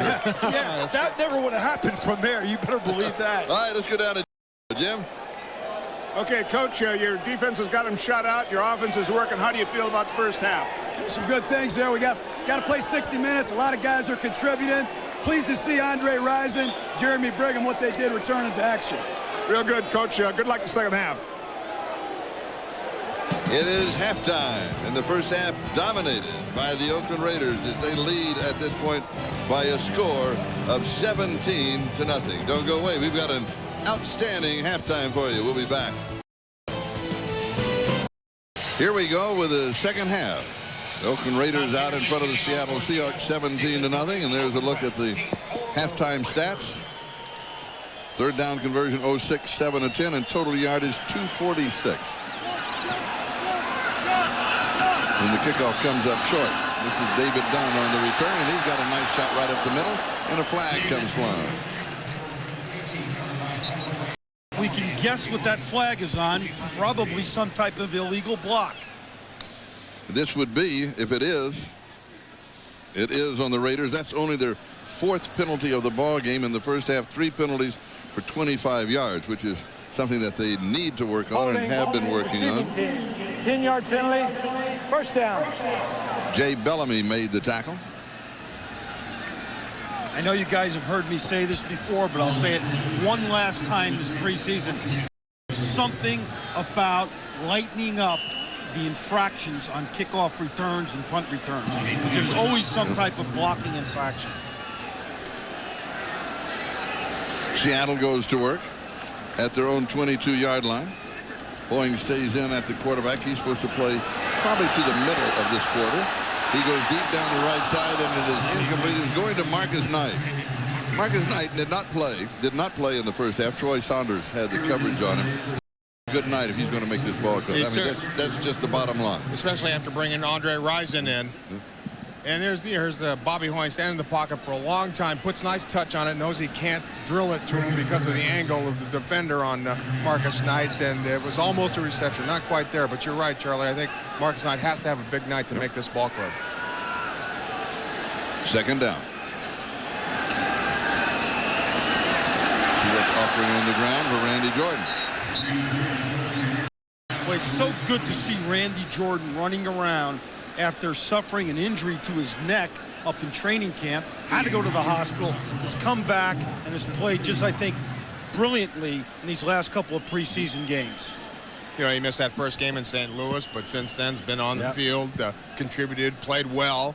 You know, he's a specialized kind of guy, short yardage and goal line, but he can carry the ball down after down, too. And a very good special teams player. Yes. Raiders 7 of 10 third down conversions. They fired, and they should get it right here. And it is Randy Jordan as expected. It'll be 8 out of 11 on third down conversions. Maurice Kelly leading the defense for the Seahawks. You know, you make that kind of third down conversion and you're going to win just about every game you play in. And, you know, that's what obviously the Raiders are trying to improve on. They had trouble last year. And there's the Raider offensive line pushing that defensive line of Seattle for that first down. Good surge by the entire group up front. And you're right, Jim. That's an area that had to improve from 99 to the year 2000. First down, audible. Marcus Knight edges a little further right. They give it off up the middle. Randy Jordan, the ball carrier. There's nothing there. It'll be second down and 10. Matt LaBounty with the tackle for the Seahawks. Yeah, and he just came clean from the outside and was able to get Randy Jordan almost in the backfield. LaBounty went to the University of Oregon. He's from up the road. Novato, a very, very good high school football player, and had, I think, a good, solid career at the University of Oregon. Gerald Moore is the tailback. Jerry Porter is in as a wide receiver. Second and 9. Play action fake. Goes back over the middle, and it is incomplete. Flag, tip. And the ball was tipped. Kazavinsky was there for Seattle. Ball was tipped at the line of scrimmage. Hoying did not see defensive lineman rushing up the field, as we'll see it here. A little play fake to one side. Hoying throws the ball. The ball gets tipped as he delivers the ball down the field.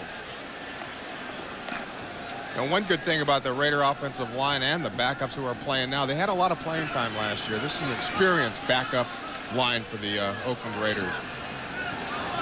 Third down. To the far side, and it is incomplete to Jerry Porter. So it will be fourth down. Just a good defensive play that time by 28, Kerry Joseph. Didn't look like Hoying put a lot of mustard, so to speak, on that ball. Well, you talk about a battle now that the Raiders, and a tough decision for the coaches between Shane Lecter and Leo Aragus. Who is going to be your punter? Darrell Jackson is the return man. Pretty good kick. Taken, drop. Recovered, tackled.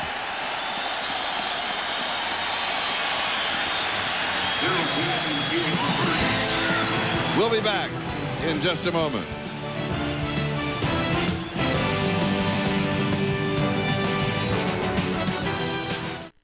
Wheels and Deals of Santa Clara is the fast, safe, and easy way to buy or sell any vehicle. Only on the El Camino. Call 408-246-1000. Raiders fan, if you're looking for Raiders merchandise, go to Raider Locker Room in Castro Valley, Fremont, a new store opening soon in Pleasant Hill. Find the largest selection of Raiders merchandise in the Bay Area, from sunglasses to baby bottles. You'll find what you want at Raider Locker Room. Hey, who knows more about Raider stuff than former Raider himself, John Vella? Head to Raider Locker Room in Castro Valley, Fremont, and the new store opening soon in Pleasant Hill. John Vella's Raider Locker Room, a Raider fan's paradise.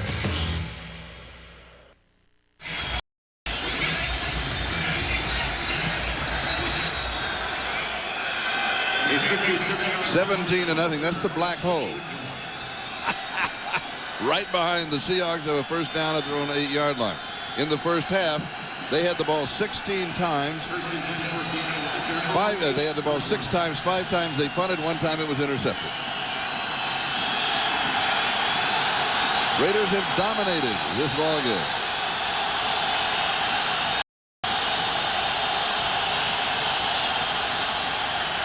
Ewart hands off to Sean Alexander. He's dropped for a loss. Now, this defense today has been truly outstanding. And that was an outstanding play that time by Roderick Coleman. But in the first half, the black shirts just dominated. Not only in the run game, but in the passing game. As Corey James knocks the ball up, the Marquez Pope, Reagan Upshaw comes up with a big sack. Everybody on this defensive unit contributed to total domination in the first half. Ewart rolls, throws on the run. Pass is complete to Darrell Jackson. He is up and out of bounds at around the 15-yard line. So he's going to pick up around 10 yards on the play, but it'll still be third down and about 3 yards to go for the first down. You know, and that Yeah, here's the play again as Heward rolls to his left because he's a left-handed thrower. It makes it a little bit easier for him and picks up about 8 yards on the play. But one of the things that was shown in that defensive package a little bit ago, Artie, was that interception by Marquez Pope. And, you know, Coach Goodwin had more turnovers. They had 20 interceptions as compared to Seattle's 30 a year ago, so they'd like to improve on that.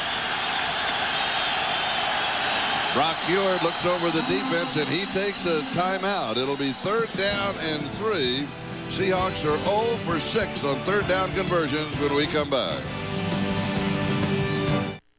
Chavez with a spinning, brilliant play. KICU 36 kicks in August as the Oakland A's take on the New York Yankees. The 2-time defending world champions pay a visit to take on the last team to three-peat. Kevin Napier looks to lead the A's past the Yankees. The march for the playoffs continues. Live Friday at 6, right here on KICU 36, the Bay Area home of the Oakland A's. I get paid, I get benefits, and I get training all at the same time. You could be training in the NECA IBEW Apprentice Program, too. Apprentices that are in this program learning a trade will earn in excess of $200,000 while they're learning their trade. While I'm going to be getting excellent pay now, but in the future on the job training and at the end of this program, I'm going to make a heck of a lot of pay. Calling it all the details on how you can train for a well-paid, secure future. It's definitely a program to get into.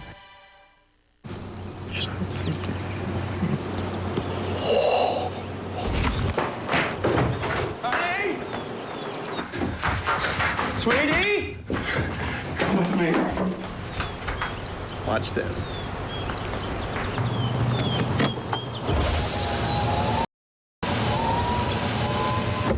Woo!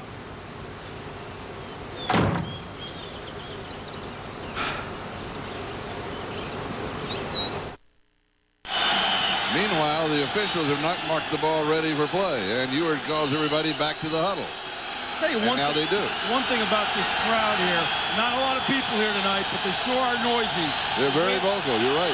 Vocal and passionate.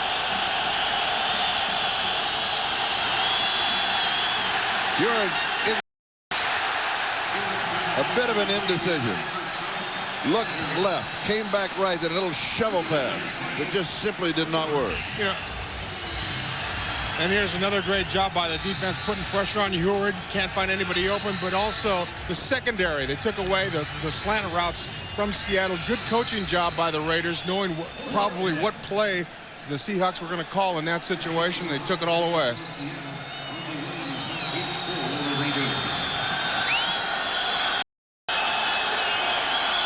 Jeff Fiegels, he has had an outstanding night. Flag is down. Boy, he gets great hang time. He certainly does.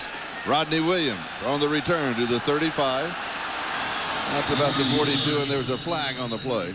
You know, Charlie, looks like it was offsides against the Raiders. Jeff Kopp made the tackle. And if it is, it's going to give the Seattle Seahawks their first 3rd down conversion of the night. It will. You're right. Because it was 3rd down and 3. They'll bring it back. Offside defense, number 53. 5-yard penalty results today. First down. Travian Smith jumps the gun a little bit too soon. Travian's a revved up guy trying to play good. You're going to see him here on the left side of the screen. Right up there. Travian jumps a little bit too soon. He can get back, but he didn't have a chance to get back because the ball was snapped.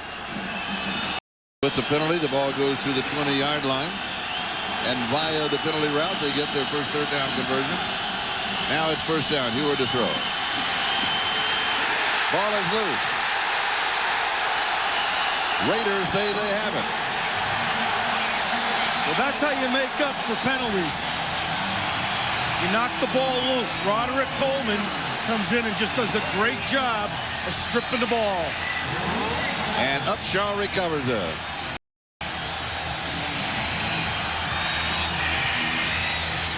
Boy, Coleman just runs a speed rush against the guard. He played left defensive tackle. You're going to see him right at the bottom of your screen here come in and knock the ball loose from Brock Heward. Raiders now with the 1st down at the Seattle 14-yard line. They lead in the ball game 17-0, just over 11 minutes to go in the 3rd.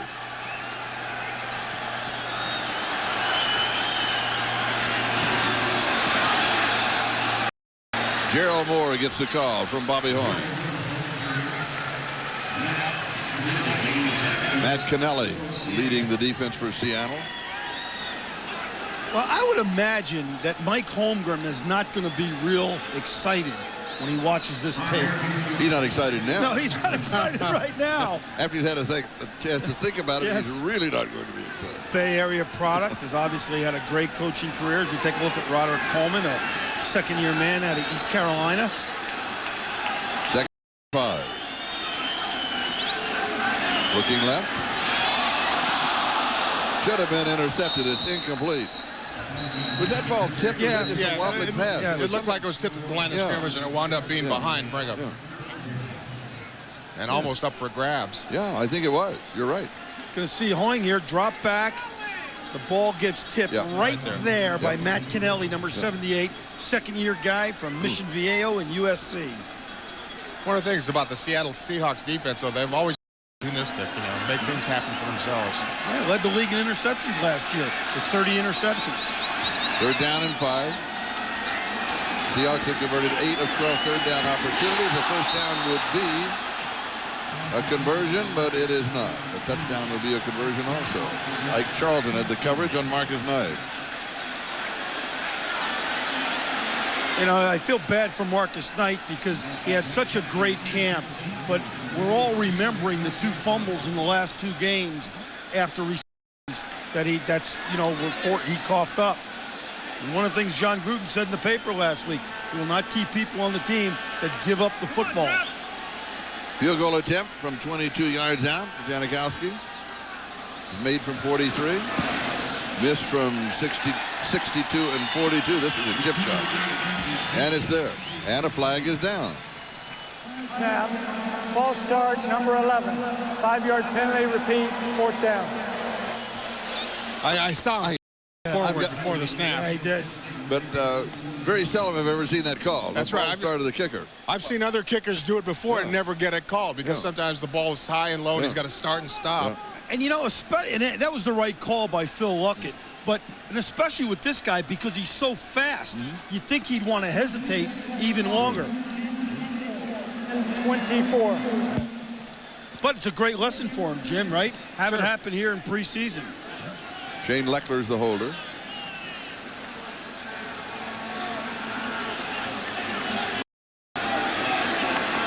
He marks it right at the 23-yard line, so it'll be attempt now 33 yards. The get-off time by Janikowski, just amazing. There's really no question, is there? No. Oh. It's starting to become very automatic right now. 33 yards away. Raiders lead it 20-0.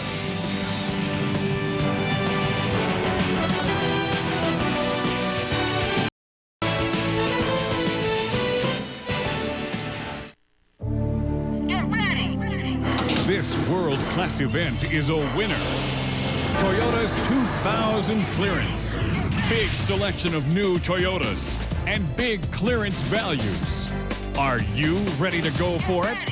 Lease a 2001 Corolla CE for just $188 per month plus tax for 36 months with $27.78 total due at signing. Get to this world-class clearance event now at your Toyota dealer.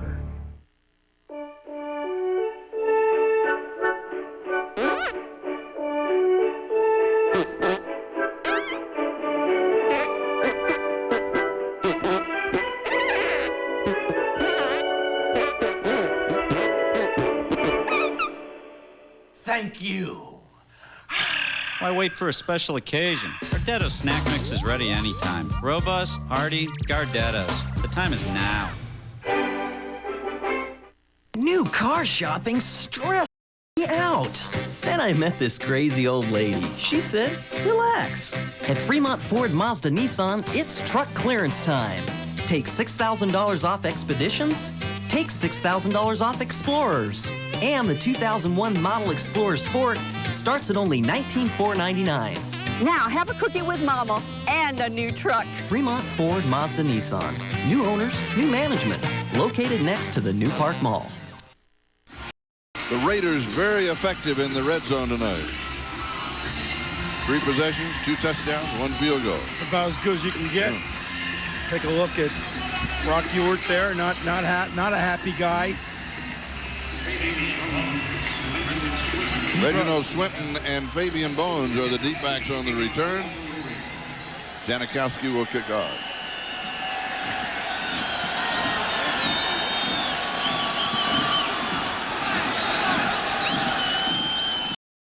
Swinton on the return. To the 15, 20, he's got good speed out across the 25. He can motor in a hurry. He took it up the center real quick up there. Got some good yardage on it. Charlie, you want a good K-ball stat? Yes. Okay. Explain explain the K-ball. All right, K-balls are the kicking balls now used in the National Football League. In other words, they have special balls, the regulation balls on the sideline that they only use in kicking situations. In 1998, 17% of the kickoffs were touchbacks. With the K-ball in 1999, only 10% of the kickoffs were touchbacks. Ewart has the first down. Quarterback draw. It looked to me as if it was a planned play. Let's go down to Jim Otto. With me is Anthony Dorsett. Anthony, in 1 more hour, training camp will be over for the year 2000. How do you feel about being a Raider? Feels good to be a Raider. I take a lot of putting on that black and silver. Well, your defense is doing wonderful today. You got a little bump? Yeah, it's just a little strain in my pec. Being that it's, the week before the first regular season game, we decided to be smart and rest it a little bit. Okay, good luck to you and have a good year. Thank you. Good pass right on target. He goes to James Williams down the sideline and finally out of bounds. And all of a sudden, Seattle is beginning to generate some offense. Eric Johnson was there finally for the defense. Eric Johnson, in Nebraska, they call him Crazy J because of his reckless style of play in the secondary. One thing with the secondary that Anthony Dorsett and Gerard Cherry and Marquez Pope have brought, they brought speed. And I think they've brought a passion for playing the game. They're young and they're fast. Ewart fakes, rolls, throws, and it is incomplete. Comes up short, has pressure from Bobby Brooks. Seems May, but he underthrows it. Josh Tays continues to play real good defense, puts pressure on Brock Huey, holds his ground, doesn't take the play fake, and Huey's forced to throw the ball away. There's a guy, Josh Taves, that's fighting to make this squad, along with Lance Johnstone, Reagan Upshaw, and Tony Bryant, the 3 defensive ends. And he's got a chance because he's played very, very well this preseason. 2nd down and 10. On the draw, Max Strong. Fumble at the bottom of the stack. Raiders say they have it. They love to help the officials. The officials agree. So the Raiders on the turnover.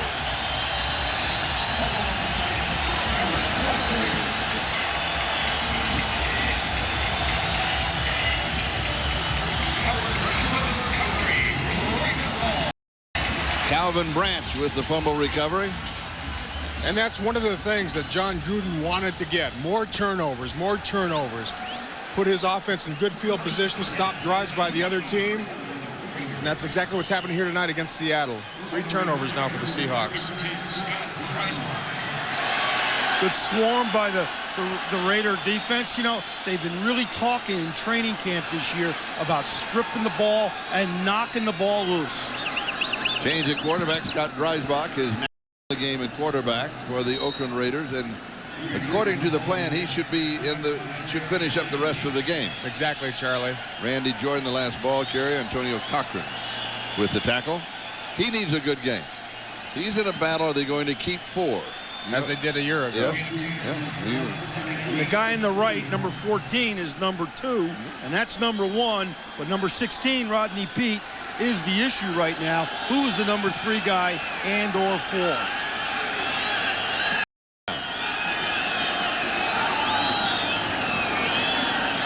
Randy Jordan, the ball carrier. 34-yard line. Hey, Jim, let me ask you a question. What do you think they're going to do? They're going to keep 4 guys or 3 quarterbacks? Right now, I think they're going to keep 3 quarterbacks.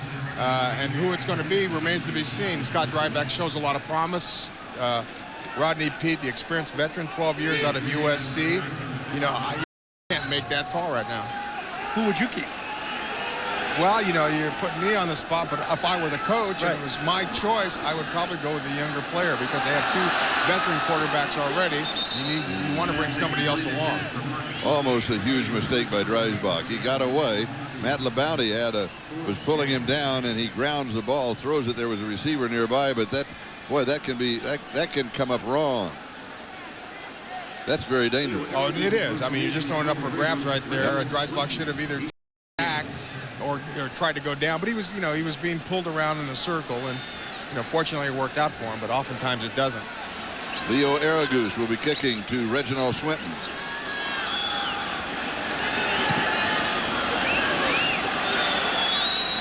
Swinton fields it at the 23-yard line to the 30 and will be brought down around the 36-yard line. There's a flag on the play. Eric Johnson makes the tackle.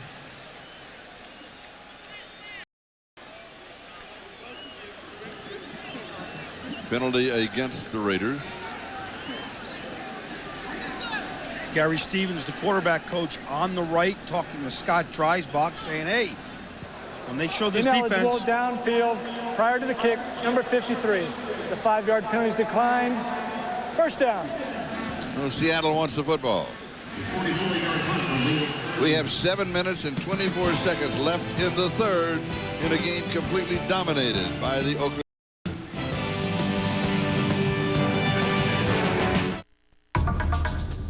Nerves of steel, strength under pressure, cast iron muscle.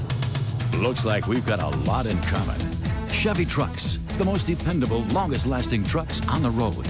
And now, during the Chevrolet U.S. Olympic Countdown, get $2,500 cash back on the 2000 Blazer 4-door or take $2,000 cash on the rugged 2000 S10. This selection won't last, so get to the Chevrolet U.S. Olympic Countdown any way you can. Just get to your local Chevy dealer today. Raider experience live. There's no substitute. Be sure you and your friends are there in person to watch every thrilling moment of the Raiders opener against San Diego September 3rd. Operators are standing by right now at 510-762-2277. The Raider experience live. You gotta be there. Call 510-762-2277 or online at www.tickets.com. Do it.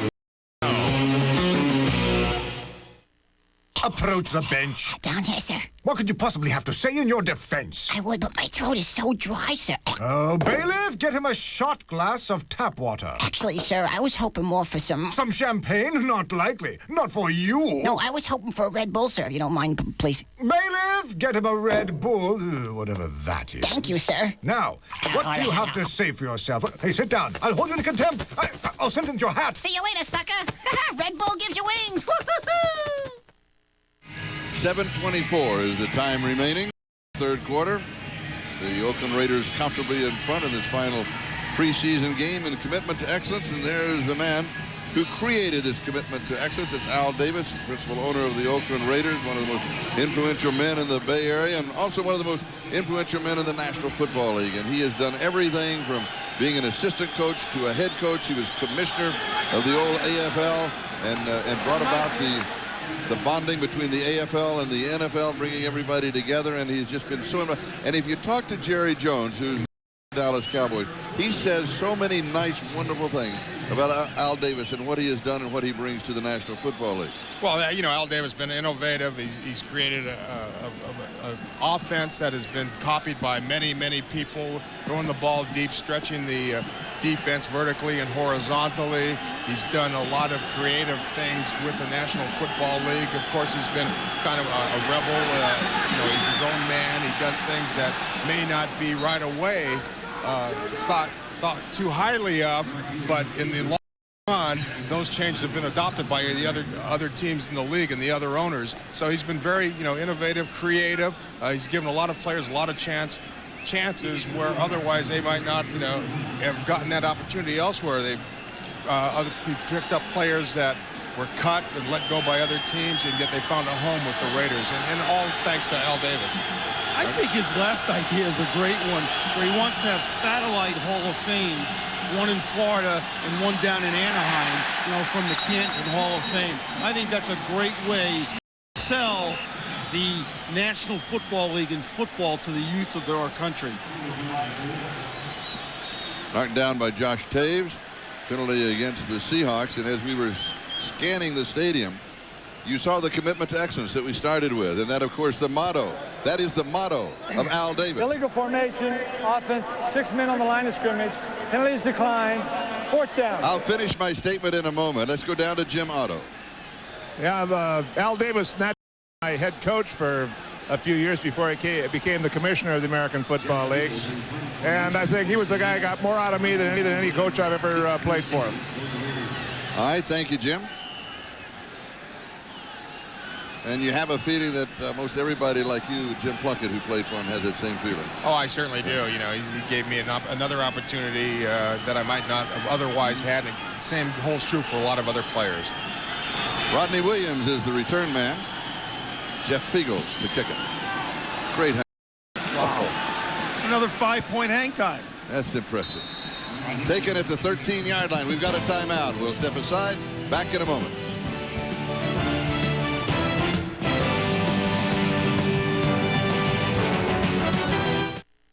Over 50,000 vehicles for sale on the internet, but the one you want's in another city? Forget about that. Come to Wheels and Deals in Santa Clara and check out over 300 privately owned vehicles, all for sale by owner. Dealers cannot compete with these prices. Salesman, no pressure, and no hassles. Come check them out, then call the owner. They're selling fast, but they're coming in even faster. Wheels and Deals of Silicon Valley on El Camino Real in Santa Clara. Call 246-1000. That's 408-246-1000.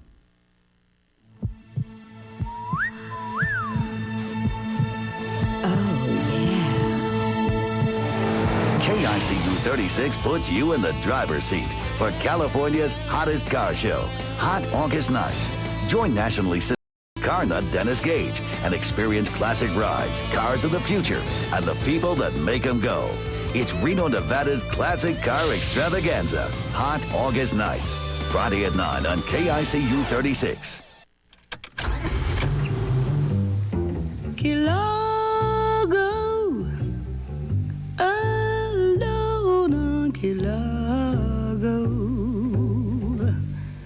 how empty it seems with only my dreams.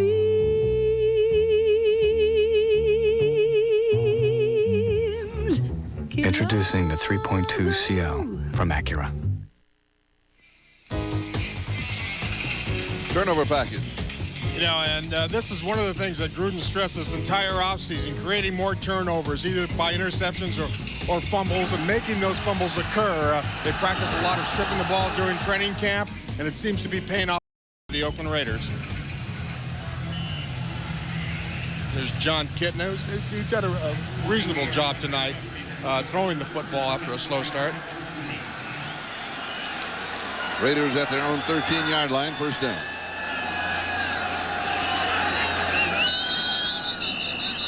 Whistle sound. Dreisbach was handing off to Gerald Moore. Looked like some movement in the offensive line there prior to the snap. False start, offense, number 64. 5 yards remains, first down. Gennaro DiNapoli, third-year guy from Virginia Tech, who has played off and on the last 2 years. A little bit jumpy there, started before the snap of the ball. He reminds me of a guy that used to play here, George Beeler. Real square-looking offensive guard, gets up in the hole. First down and 15, now double tight end set. Second back through is Gerald Moore. Question as far as Dreisbach is concerned is that here he is. He's got 6:20 and counting time remaining in the third. Then he has the fourth quarter, and he needs to sparkle. He needs to really show that if you're only going to keep three, I should be the third. But he has no control over what the call of the plays are. You know, I would sit there and say the play. I'd want to call an audible on every play. Or at least throw the ball on every down. Sure. And you know, if you've got the lead, you want to run out the clock. You want to work on your running game. So he may not have too many opportunities, but here he goes with the play. Here is an And he's covered, and he scrambles up the middle, dives out to about the 19-yard line. And he's down. And is gripping that right shoulder at the top of the bicep. Oh. Well, as you recall, he was injured in the preseason a year ago, and it literally ended his season running around on a scramble-type play and was injured. See how he hits the ground, how he comes down. Right there, jammed at the arm and the shoulder, jammed right there as the player comes over the top. Yeah, number 68. That's Ed Kell. Well, you hate to see that. He was okay when he was tackled, and then when Ed Carroll comes over the top, lands right on that shoulder. Yep. And you know, one of the things you want to do, obviously, in the fourth preseason game is get through it without anybody getting hurt. And you hate to see a young guy, especially this, get hurt here in the third quarter. For his second year in a row. Yeah, for the second year in a row.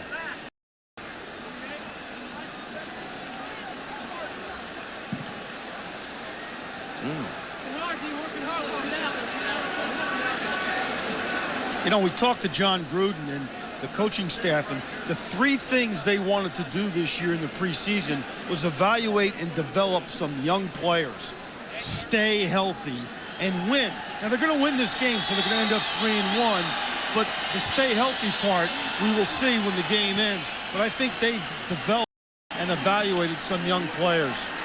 And it looks like they're going to put Bobby Hoyen back in the ball game. Sometimes that's hard to do once you've, here's the run by Dreisbach and the injury to his, looks like his right shoulder. But once you've stepped out of a ball game.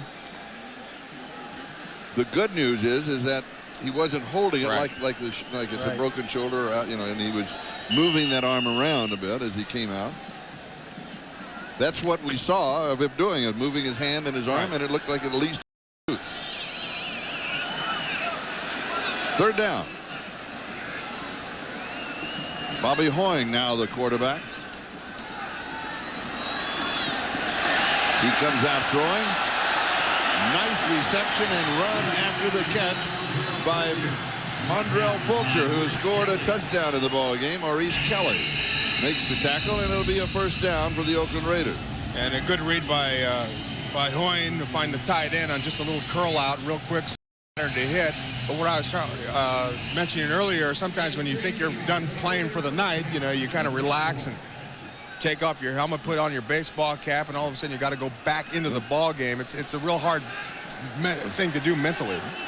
34-yard line, first down. Gerald Moore gets the call. You will see John Gruden now really try to end this game quickly, I think.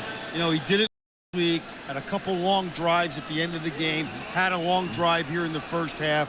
He's going to try just to run this clock out, I think, here, Charlie, and get out of here and say, okay, let's make the decisions on the team and get on with the season. And he'll run out the clock on the ground, too. Absolutely. You know, if he can, yeah. If he can, right. One good thing, though, guys, that second offensive line's getting good quality work.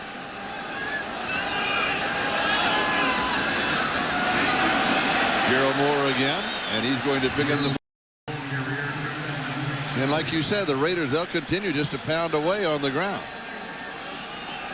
And just like in the first half, they're attacking that right side of the line with Isaiah and Ashmore. And Gerald Moore finds a big hole there. Picks up the first down. And remember, this drive started on the 13-yard line, but in reality started back on the 8 because they had that 5-yard penalty. So they have 92 yards to go. There's Rich Gannon on the starting quarterback on the side. This is Bobby Hoying, who's replaced Dreisbach, who was injured a moment ago. Here's Randy Jordan as he breaks clean. Let's go down to Jim Otto and a report on Scott Dreisbach. Scott Dreisbach was just sent in to have x-rays. They say he has a dislocated shoulder. All right, thank you, Jim. Well, boy, that's another tough one for the kid, isn't it? I was going to say, just a tough blow to him because I know he's worked very hard. That will make the quarterback decision pretty easy. Much easier. It is made. Yep. Randy Jordan has rushed for 55 yards in the ballgame.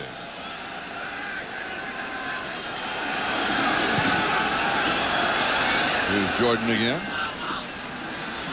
You know, guys, we're talking about the Raiders running the ball and trying to get out of this game. I'll bet you Mike Holmgren can't wait to get this game over with, too, because he's got the same issues to deal with. Doesn't want to get a guy hurt, wants to get on with the season. Yeah, but you also have to look at it, too, from the standpoint that these are younger players, Right. especially for Seattle, who need some playing time, who need some game-type situations to be in, and this is, satisfying that. I'll tell you one thing. I wouldn't want to sit next to Holmgren on the plane back to Seattle. That's a growly, grouchy-looking guy right now. 2nd down and 8. Good time. Comes back over the middle. Pass is complete to Marcus Knight.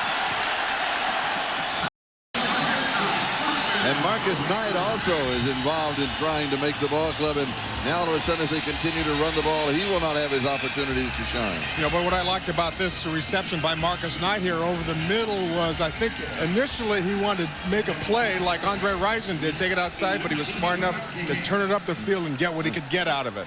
So a smart play by Marcus Knight, good reception. 14-yard line, 1st down.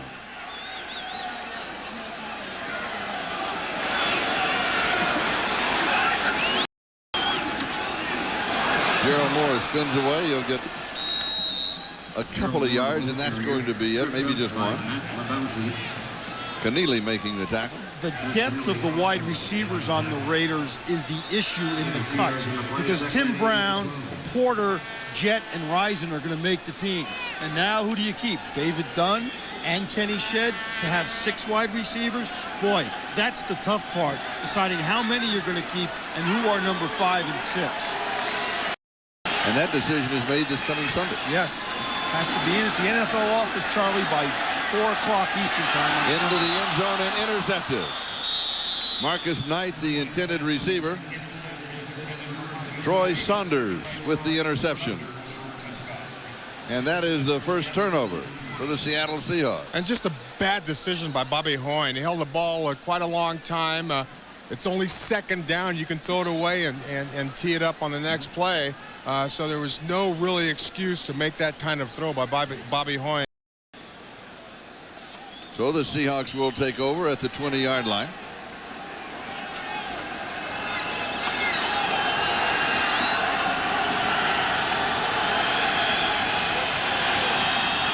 Brock Heward to throw.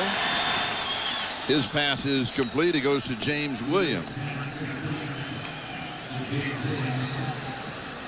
Williams has it right at the 30-yard line. See where they mark it. No, it'll be just about half a yard shy. It'll be 2nd down.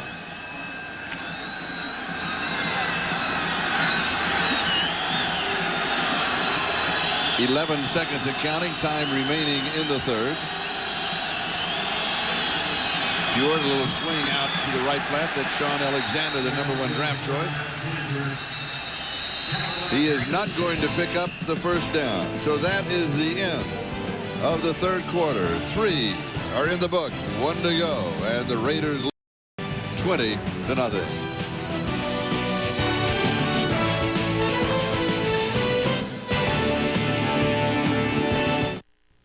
Hopkins Honda in Sunnyvale is a done deal. Construction of one of the most advanced Honda dealerships in the country is now complete. Complete with double the Honda selection and double the Honda service. For a Honda buying experience second to none. You'll feel the difference the moment you arrive. The friendly family atmosphere at Hopkins Honda, combined with their total commitment to customer satisfaction, will make getting a done deal too. Hopkins Honda in Sunnyvale is now a better place to buy.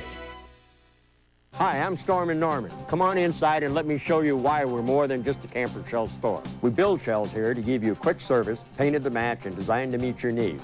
In addition, we can trick up your truck with lumber racks, bed liners, trailer hitches, running boards, and more. So come on in and shop in the comfort of an indoor showroom, staffed by efficient, courteous personnel with over 50 years of combined truck accessory experience. Remember, it's Stormin' Camper Shell Center at 1355 North 10th Street, San Jose.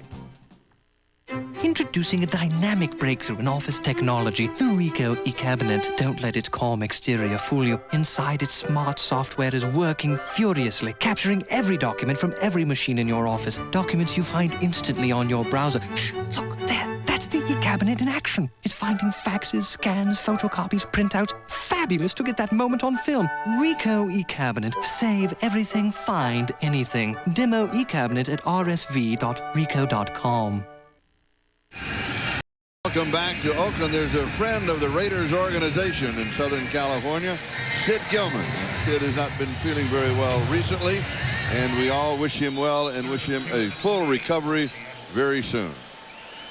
So we start the fourth quarter, the final preseason game. The Raiders on top of the Seattle Seahawks by a score of 20-0 in a game that they have dominated the scoreboard, the stats, the turnovers, almost every category possible. Third down and 2. The Seahawks are 0 for 8 in third down opportunity. And this one, they just may make their first down on third down. Darrell Jackson on the receiving end, Eric Johnson with the tackle. He had to get to the 30-yard line, and he does, and that'll be a first down. Wonderful example of the closing speed of number 41, Eric Johnson, the rookie free agent out of Nebraska. Now, he's playing safety for the Raiders, but he was an outside linebacker at Nebraska on their devastating defense a year ago. This guy can really run. Ewert to throw. Goes downfield, and the pass is complete. Reginald Swinton. No. Hold it. That's Scott Osborne. Scott Osborne is listed at 6'4", 274. And they put him. He's huge. He's huge. He plays a little fullback. Yeah. Tight end, and he's the long snapper. Yeah. But you see him here running up the seam, and Sam Sword chases him, number 56. Tries to get him down, but Calvin Branch gets there first. And that is a big fella. And notice he also covered the ball well. He was very aware of what he was doing. Here's Reggie Brown. Well, you know, the Seattle Seahawks like to run the ball with Ricky Waters, and they like those big tight ends to help with the blocking. Travion Smith with a stop. Travion Smith, a fifth-year guy at the University of Oklahoma. Very fast and been an outstanding player on special teams. Fired up about making a play there. 2nd and 11, the ball at the 31-yard line. Most of those 17 tackles were on special teams. Ewert is dropped.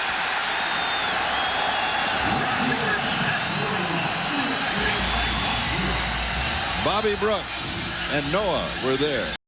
Bobby Brooks, we talked about him in the Roderick previous Coleman games, has had a great training camp. Number 55. He was a free agent a year ago out of Fresno. He's from Vallejo. He's fast, and I look for him to be a linebacker here of the future for these Oakland Raiders, as well as being a big special teams player this year. Roderick Coleman also in on that defensive stop. Speed kills, and number 55's got some speed. Third down 15. Time comes up in the flat. This is James Williams.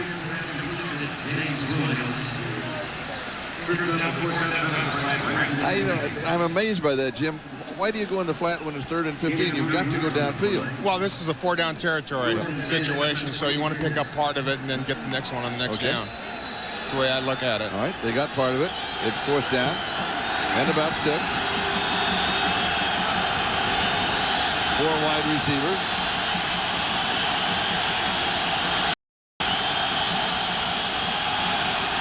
Ewert, good protection over the middle into a crowd, and the ball comes out. No, it is incomplete.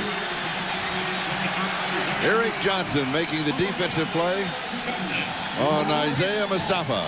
You know, and it's amazing, you know, you're looking for players to make the team play well, and I'll get back to that later. And star tonight. That's right. We'll be back in just a moment.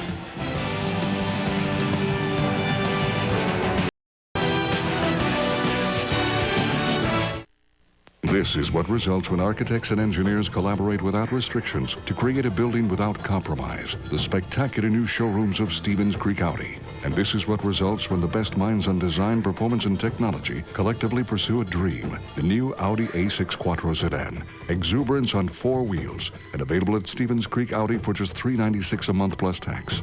Our new showcase and the A6 Quattro both have a sense of style and strength you won't find anywhere else. Looking to stay on top of the telecommunications industry?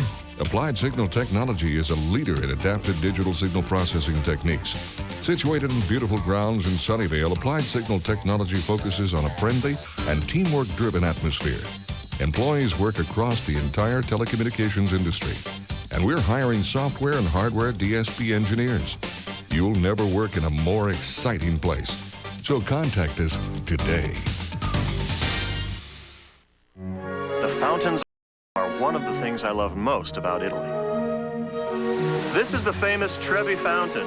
Legend has it that if you toss coins into Trevi Fountain, you will someday come back. You know, standing here, I can't help but think of my milkshakes. Because if you visit Jack in the Box and toss us some coins for a strawberry banana milkshake made with real ice cream, you'll definitely come back. Don't worry, that was about $1. This is Charlie Jones along with Jim Plunkett, Artie Gigantino, and Jim on the sideline. Raiders have the ball at their own 26-yard line with 12 minutes and 9 seconds. That is the time remaining in the final preseason game. Then it all starts for real a week from Sunday right here. And the Raiders will be hosting the San Diego Chargers. Gerald Moore, the ball carrier. Gerald Moore, the ball carrier. Tackled by Isaiah Casamansi. www.raiders.com for all the inside information about the Silver and Black, stats, team photos. Log on to Raiders.com, your official source for Raiders coverage on the internet. And believe me, there's plenty there.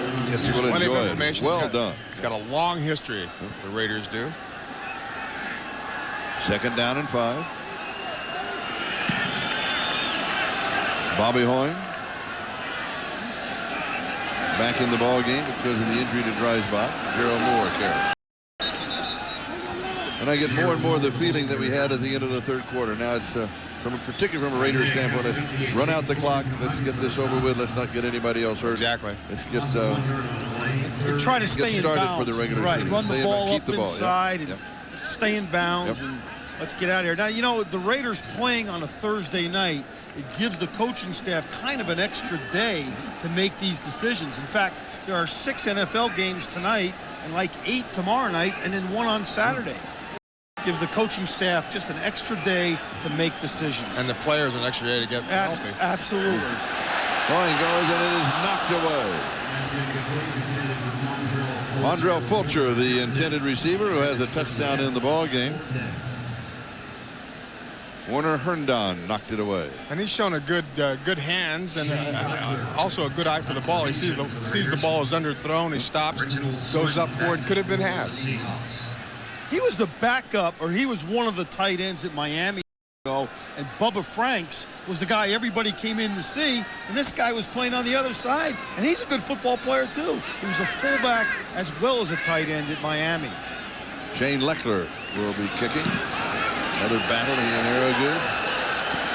Swinton takes it at the 19-yard line on the return. Up the sidelines and out of bounds. 10 minutes and 32 seconds left in preseason. We'll be back in a moment.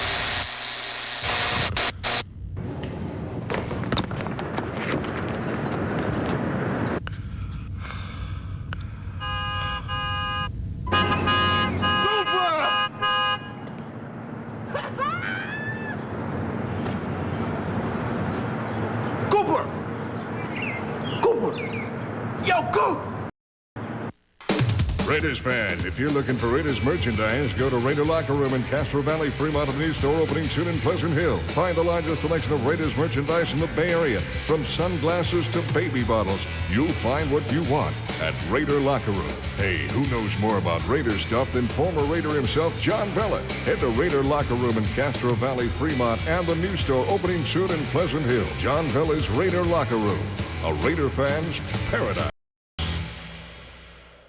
Hi, I'm Arnold Laub. Our law firm was the first in the United States to file a class action lawsuit against the diet drug Fen-Phen. Recently, the FDA ordered the diabetes drug Resulin off the market when they learned that it caused harm to a person's liver. Jaundice, a yellowing of the eyes and skin, is your first sign of trouble. If you've taken Resulin, call for a free consultation. The law offices of Arnold Loud, 1-800-338-LAUB. 10:32, time remaining in preseason. The Oakland Raiders out in front of the Seattle Seahawks by a very comfortable 20-0. You guys might not know this, but Mike Holmgren and I came out of high school at the same time, played in the high school shrine game in Southern California. Oh, really? And we were both quarterbacks. Yeah. They started him at quarterback and me at defensive end. What does that tell you? And you went to Stanford, he went to USC, right? Well, you were big for your age. We have a flag down. Pass is complete to Reggie. Calvin Branch with the stop. And there's a marker on the play. He was quarterback at USC. You were quarterback at Stanford at the same time. Your record against him on the collegiate gridiron? He never stepped foot on the field against us. That's right. He was a backup, wasn't he? Yes, he was. Yeah. Steve Soggy was the quarterback my sophomore He's a great coach. Illegal formation offense for 6 men on the line of scrimmage. The penalties decline, making it second down. Yeah, Mike Holmgren's done a great job in coaching. And there's some of the coaches who've coached with him and under him, including Gruden. And they all speak very highly of him. And they're all now head coaches in the National Football League. The Bill Walsh, Mike Holmgren coaching tree is getting pretty big. And, you know, and Walsh started where? With Al Davis. So, you know, it's very interesting how things always blend together. Penalty was refused. Pass is complete for another first down for the Seattle Seahawks. This one to Fabian Bone. Brandon Jennings with the tackle. You know, what happened a little bit with the Walsh-Holmgren thing is everybody became so enamored with the West Coast offense. So they started hiring guys that, quote, knew the West Coast offense. Now, I'm not sure what the West Coast offense is anymore because everybody's got their own variation. Yeah, they're all mutations of the original It's a world of mutations out there. First down, pass is complete again, this time for about 7 yards to Max Strong, the fullback, coming underneath the coverage with Sam Sword making the tackle. But one of the trends I see in the now is going back to the old style, throwing the ball down the field, stretching the defense, and you've got that at, you know, the Rams who won the Super Bowl a year ago. You got that with the Colts. Kansas City uses it. They don't use the West Coast offense so much anymore with Elvis Grbac. You want to make big plays. Everybody wants to make big plays. Minnesota. That's right. Big plays win games now. Second down and 3, and Heward goes down. On offense or defense. Abdul Salam Noah with the side. Rookie out of San Jose State. Comes from Los Angeles. 6'4", 280 pounds. And fired up and runs around and is a very hard worker in practice. Free agent? Yes, sir. Will he make the team? Well, you know, again, a complicated situation because Chuck Osborne is injured. Grady Jackson right now is injured. So you're not going to cut somebody that can contribute if those other guys don't come off the injury shelf. I don't think he'll make the team because of the numbers game, but that doesn't mean he can't play in this league. Pass is incomplete. Brandon Jennings was celebrating his coverage of James Wilson. The Raiders have had great luck or good fortune or just smart scouting with some of these free agents. You looked at Noah as being a free agent. Number 39 here, Brandon Jennings, is a free agent from Texas A&M. That's a great job by the scouting department of the Raiders, getting the right free agents to come to camp and have a chance to make the team. Brian Moorman, the backup kicker from Pittsburgh State, is the punter. Rodney Williams is the return man. Because Fiegel's leg got tired of punting all night. And he says, stay away from it. And then he takes it himself on the bounce. Oh, should have stayed away from it. Yeah, he takes a beating. Yeah, I'm okay. Oh, he takes the hit. We'll be back in a moment.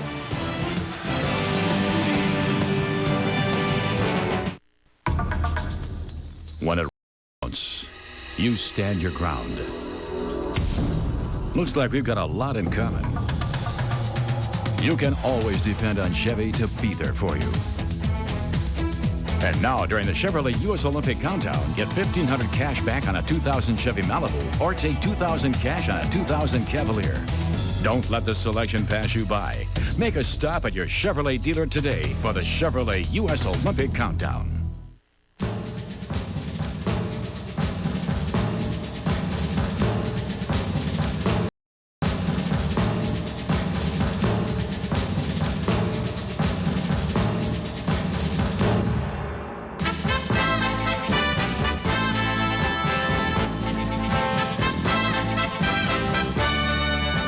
Raider Image, the only official team-owned and operated Raiders store.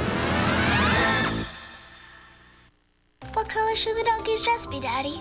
Purple. Larson, I want you on this call now.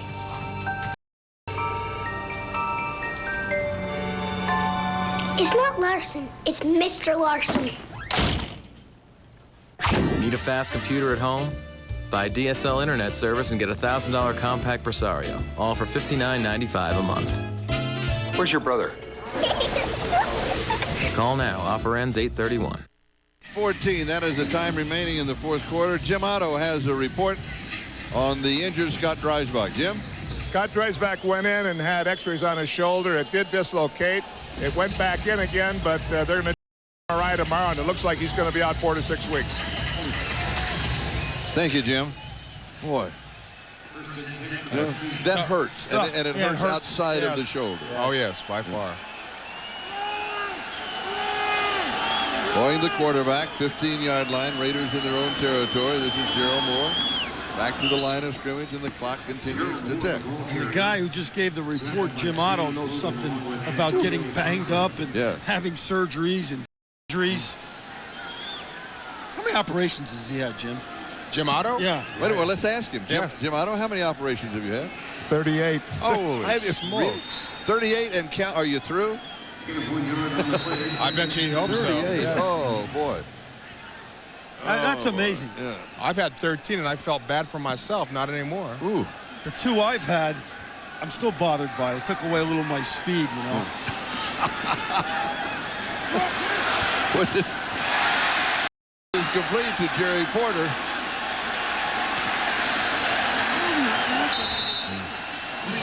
Jeff Kopp leading the defense. Jim Otto has a new book that's just out, The Pain of Glory. It probably goes in depth about all those operations. It's a great book. It's a book for doctors. I hope it's not real graphic. Do they have a lot of pictures in it? No, you didn't do that. No, you didn't do that. All right. Yeah. Look at that look on his eye. Okay, yeah, all right. But he never missed a game or a practice. He's one tough fella. Oh, man. He dresses good. He came out of the University of Miami, undersized, underrated, and no way he could play in the pros, and, is in the Hall of Fame. The rest is history. Oh, you bet. You know, he's part of Raider history. Yeah, he is. And that book is a little bit of a Raider history book. Tell you something else about Jim Otto. I was with him back in 1969. We were on a USO tour during the Vietnam War, all in the Far East, and with Joe Namath and Marv Fleming and Steve Wright visiting the hospital and everything. And Al Davis called him in before he made the trip and gave him a pretty good amount of money. And he said, I want you to have this to spend on the guys just while you're over there. So he bought a round here and a dinner there and a thing here. And he was the only one, the only coach, only management of anybody that was involved that did that. And we helped him celebrate it. Yes, we I'm appreciated sure it. That's right. We had a good time together. That's great. That's great. 2nd down and 7. Always on a run. Slide. You have a feeling that the coaches are saying, good move, Good move, yeah, slide. Already with one quarterback down, you got to take care of yourself now. Yeah. Yep. Here it is again. Yeah, Dreisbach comes out to the outside. Actually, he did have Porter coming across the field, but I think initially they wanted to go deep, but the safety picked up the receiver deep down the field. James Logan, a little bit of a pop here at the end. Yeah. I think John Gruden's had a few choice words for number 56, Logan. Oh, yeah. Well, he should, because he was going at the head, and you can't do that. Plus, Hoyne had slid. Yeah, and you got to stay completely away. You're right. Moving on the 5-minute mark of time remaining. Randy Jordan getting the call. All right, Charlie, I got a preseason stat for you here. All right. In the last 5 years, 10 teams have been undefeated in the preseason. Only one Green Bay in 1997 went to the. Oh, interesting. That's a great stat. Yeah, and 6 of them, Charlie, 6 of the 10 went to the playoffs, but only 1 got to the Super Bowl. Well, it could be indicative of a lot of things. Yes. Reginald Swinton is the return man. And here's the kick. Pretty good one. Nothing on the right side. Slipping going to the left.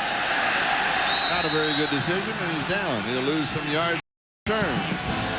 We've got a timeout. We'll step aside. We'll be back. 4:23 remaining.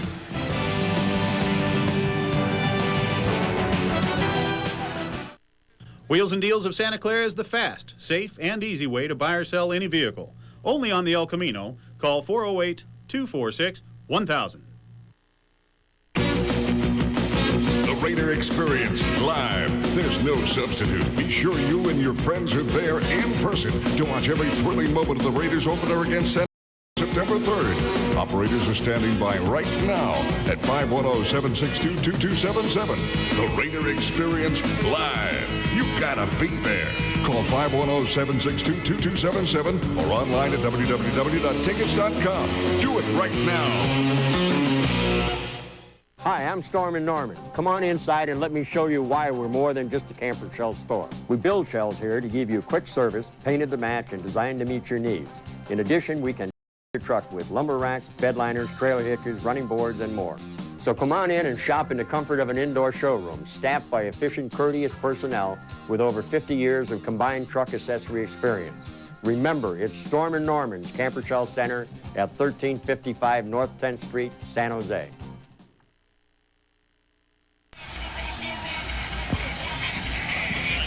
4:23, time remaining. Give me that stat again about preseason. Okay, in the last 5 years, 10 teams have gone on in the preseason. 6 have gone to the playoffs, and only 1 team to the Super Bowl. I always thought in preseason, if you're going to count the score, you should count the score only, not at the end of the ball game, but only at the end of the first quarter of each game, and then see how it stands up, because I think that's more definitive of the way the teams are playing. Good point. All right, here goes Seattle from their own 17-yard line. And I know you're a history buff, but let me give you one last one. Okay. In Vince Lombardi's career, he coached in 50 preseason games. And he won 42 of them. But that was at a different time. Okay, and fair. they weren't playing as many games in regular season. Fair, They were only fair, playing 14 at 12 and then 14. That's fair. I think that's right. You know, a lot of times it's the emphasis, especially if a new coach comes on board. He usually wants to win as many preseason games as he can so he can show everybody that he's going in the right direction.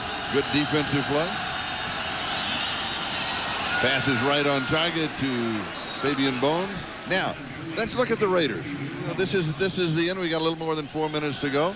Have they done what they wanted to do? Have they accomplished what they wanted to do? The battle is still remaining. Oh, there's certainly a battle is still remaining, and some of those cuts are going to be very hard to make. But the wide receiver, with the addition of Andre Rison, I think is really settled now, more so than it was before. It makes it difficult for some of the other younger receivers like a Marcus Knight to make this ball club. Offensively, with Dudley healthy and Brigham is back again healthy. Offensively, they look very, very sharp. And, you know, except for the injury to Dreisbach, they've stayed relatively healthy. They've got a lot of nicks, I will say that, and pulled groin, hamstrings, but everybody does. Yeah, and those guys will bounce back, especially since this is a Thursday night. They've got 10 days to get healthy and ready for the opening game. I think they answered their needs in the secondary at the safety position. You've got Dorsett, and you've got Pope, and you've got Cherry and Harris as your 4 safeties. The other area was the punter, and I think they're going to keep Leckler and probably cut Leo Arrogance. So yes, Charlie, they addressed their needs. And there's another interesting thing that I've read about, and maybe you all know really what is going down with Joe Nedney, the backup kicker, because I've heard he is very good, has great distance. They want to keep him and trade him. But it would get be something for him? Well, maybe, but it would be very unconventional in today's salary, not salary, but roster limits to have 2 kickers on the final roster. They did last year. It would be what? What was the word? Unconventional. Well, then it's a deal. It's a deal. Then they'll do it. Yeah. See, injuries last year caused some of that too, but I think they'll try to trade Nedney prior to the because he can kick somewhere in the NFL, no question about it. But the interesting thing is he hasn't kicked all preseason. They haven't even shown him to anybody. Swinton, the intended receiver, but he's been kicking in practice. Yeah, and I've watched him in practice. I think he's even improved over last year. He's kicking very, very well. Corey Blackwell. And you know, the Raiders. Another issue down. was the development of Matt Stinchcomb and Mo Collins at new positions in the offensive line. And it's sometimes hard to tell when you're watching a game without watching the tapes how those offensive linemen really did. Another injury, this one to Reginald Swinton, and it's just, coming with 3.5 minutes to go in preseason. Then he just gets rolled, gets his shoulder down. But he's popped up. He's up walking to the sidelines. Good. Maybe just got the air knocked out of him. Hopefully. Oh, yeah. Jerry Porter's got his new hat on there. And he's looked good. He looks good. Second-round draft choice out of West Virginia. 6'3", big receiver. That's what they're looking for. Guy. And David Dunn, 6'2". Yep. Would he make it? Be very, very close. He's right on that edge. Yeah, fifth or the bubble. Yep. He'll be the 5th or 6th receiver, I would believe. Heward pulls away. Decides to run with it, and he is literally decked. Junior Ioane gets it. The 4th-round draft out of Arizona State. And this guy is a load, 6'4", about 325. And this is his first game that he's playing in because he was injured at the end of his senior year. And the Raiders were very cautious about bringing him along, which was smart. But this is a big athlete that can really pop a wallop. Rodney Williams is the deep back on the return. High, good hang time. And it's won by the Seattle Seahawks. So we have 2:38 time remaining in preseason, and now a look at the Raiders schedule, and the key is through the San Francisco game. And the reason that is they're home at San Diego, only at Indianapolis, Denver, Cleveland, then the open at home, San Francisco across the bay. That could be a huge advantage of playing at home if they get the crowds here that they have not had in preseason. I think you're absolutely right. And most of the time, the Raiders play early in the year, at least half of those games. And this time they get a certain advantage of being home, and hopefully they take advantage of it. And you got to throw last year's records a little bit, I think, out the window because things change in a hurry with what you do with the personnel, free agents in the draft in the offseason. Just ask the St. Louis Rams. Gerald Moore. Now with free agency and everything else that's going on in the league and the salary cap, you can grow very quickly, and so you can say this is the easiest schedule in the league or the worst schedule in the league. They tell you after the end of the year how it was because there could be so much improvement that you're not aware of. In fact, I think last night I heard a stat that the Rams are playing either the 2nd or 3rd easiest schedule in the NFL this year, which seems, well, number one, why should they? And number two, these are going to be completely different teams from a year ago. But aren't they all hard? Isn't every game a tough game? Yeah, you bet. I mean, there's no McNeese States out there, Wait a minute, now the guys from McNeese State will tell you just how tough they are. We'll be back. Chavez with a spinning, brilliant play. KICU 36 kicks in August as the Oakland A's take on the New York Yankees. The 2-time defending world champions pay a visit to the net to take on the last team to three-peat. Kevin Napier looks to lead the A's past the Yankees. The march for the playoffs continues. Live Friday at 6, right here on KICU 36, the Bay Area home of the Oakland A's.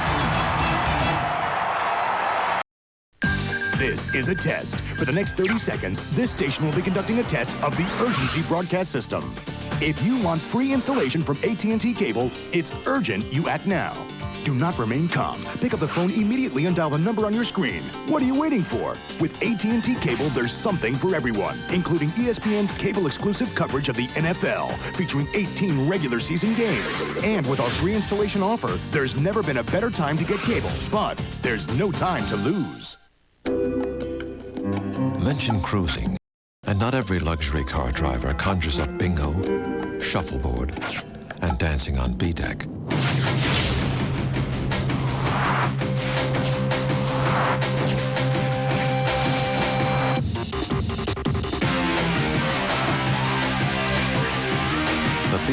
W5 series.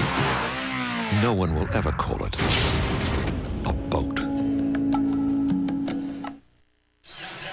We have 2 minutes to go in this fourth and final preseason game for the Oakland.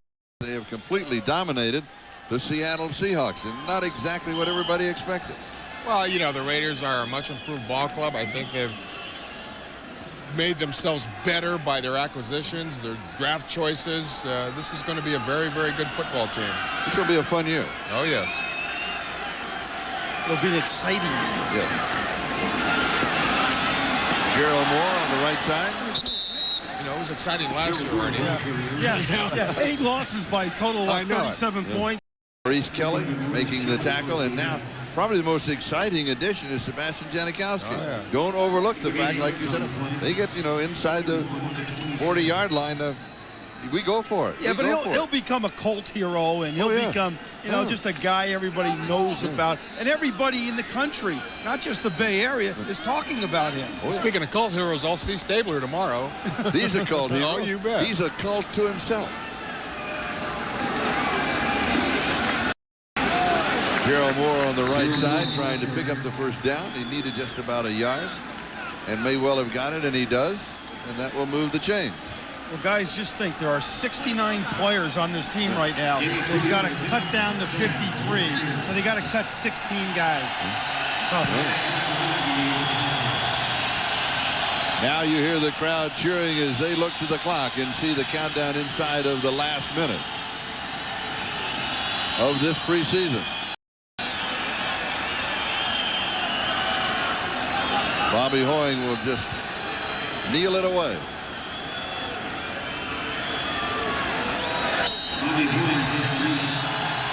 And that in reality will do it. It's been a very good preseason, and the smile of John Gruden tells the story. It's been a very good preseason for the Raiders. Yeah, it certainly has, and I think this is a team that really John Gruden, along with Al Davis and his coaching staff and scouts, have built and put together. They've got the people in place. They think they can make a run for the championship. Not a real friendly handshake there by Mike Holmgren and John Gruden. Holmgren's mind is on the flight home, and let's get a lot of things changed. Yes. And let's make some things happen. And straightened out big time. Oh yeah. But for the Oakland Raiders, it's an exciting time, and it's an exciting time from the cut standpoint because it's so difficult to make these cuts. It's a young team with a young coach and a very, very. You know, and they know how close they came a year ago. If it hadn't been for a kick here or a kick there or one big play here, you know, they would have made the playoffs easily. Yeah. All right, we're going to step aside. Don't go away. We'll be back in just a moment.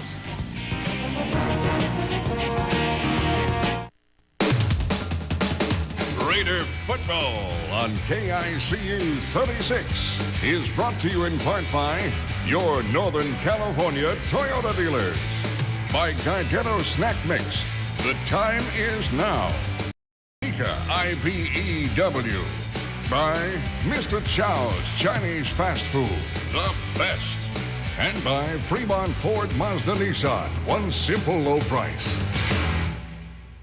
I get paid, I get benefits, and I get training all at the same time. You could be training in the Nika IBEW Apprentice Program, too. Apprentices that are in this program learning a trade will earn in excess of $200,000 while they're learning their trade.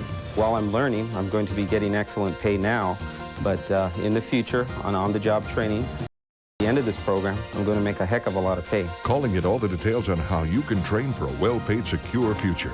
It's definitely a program to get into.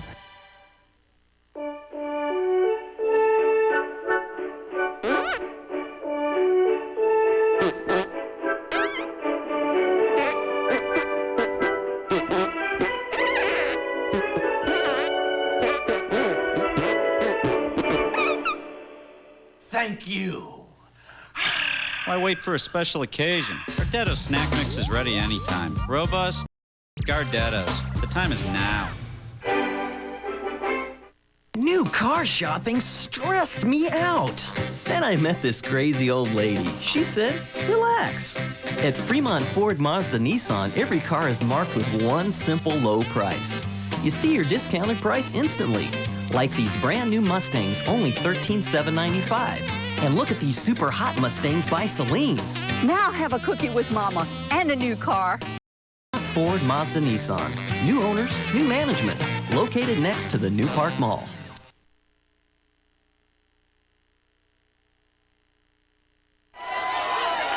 It all starts for real a week from Sunday, September the 3rd, the National Football League. And the Oakland Raiders will open right here, and that's what they hope they have at the end of the season, and that's the Super Bowl. They'll be hosting San Diego. So the Raiders 2000 preseason ends with a 20-0 victory. The Raiders 2000 home opener, a week from Sunday, September the 3rd, they'll face division rival, the San Diego Chargers, and you got to look out for the Chargers this year. They are a mystery. So for Jim Plunkett, Artie Gigantino, and Jim Otto, I'm Charlie Jones.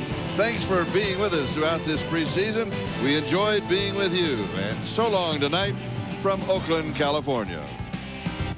Coming up next, the 11 o'clock edition of the 10 o'clock news.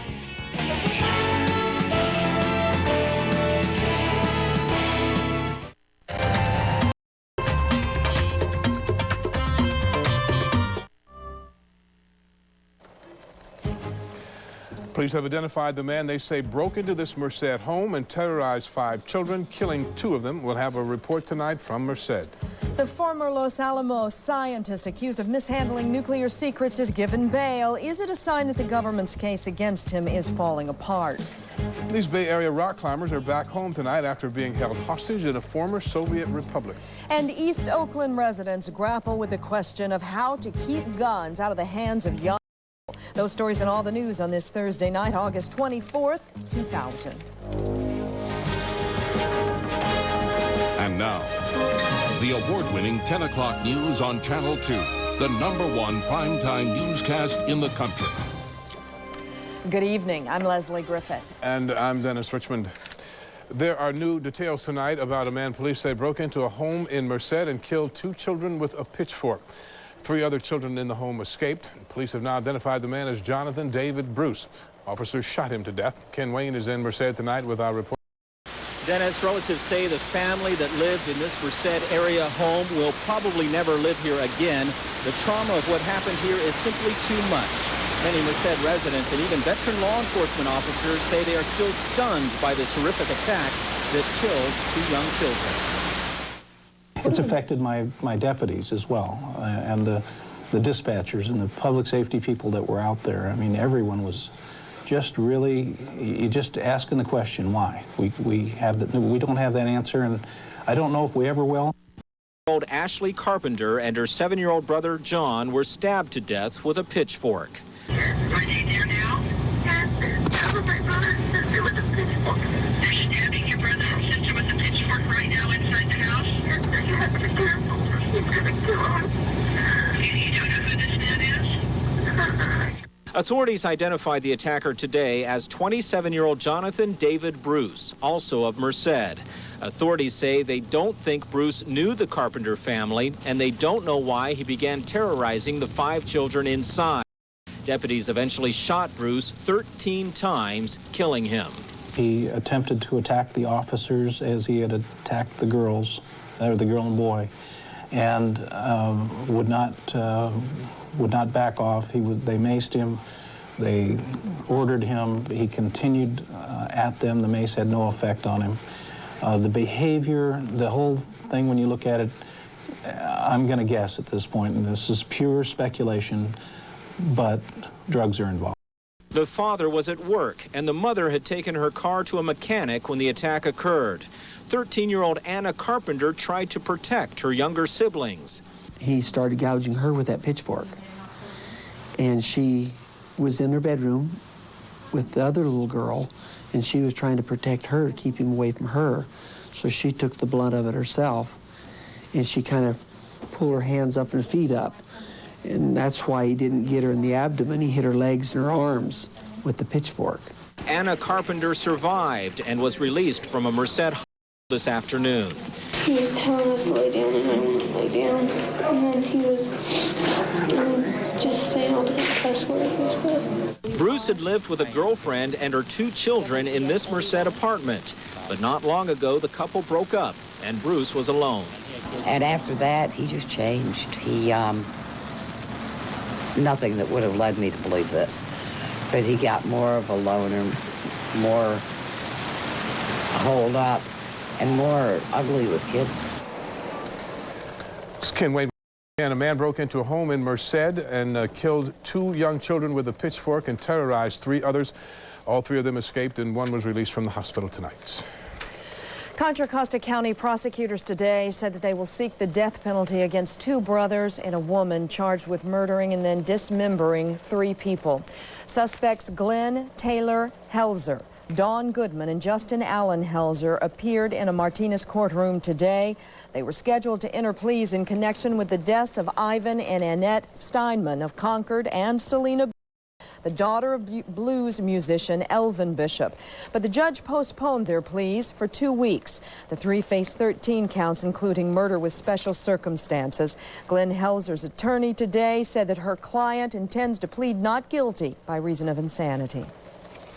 He's severely mentally disturbed. He's on the medical module. He's on some medication that I don't know what it is. He was on SSI up until he got into custody. And he's just horrified, shocked.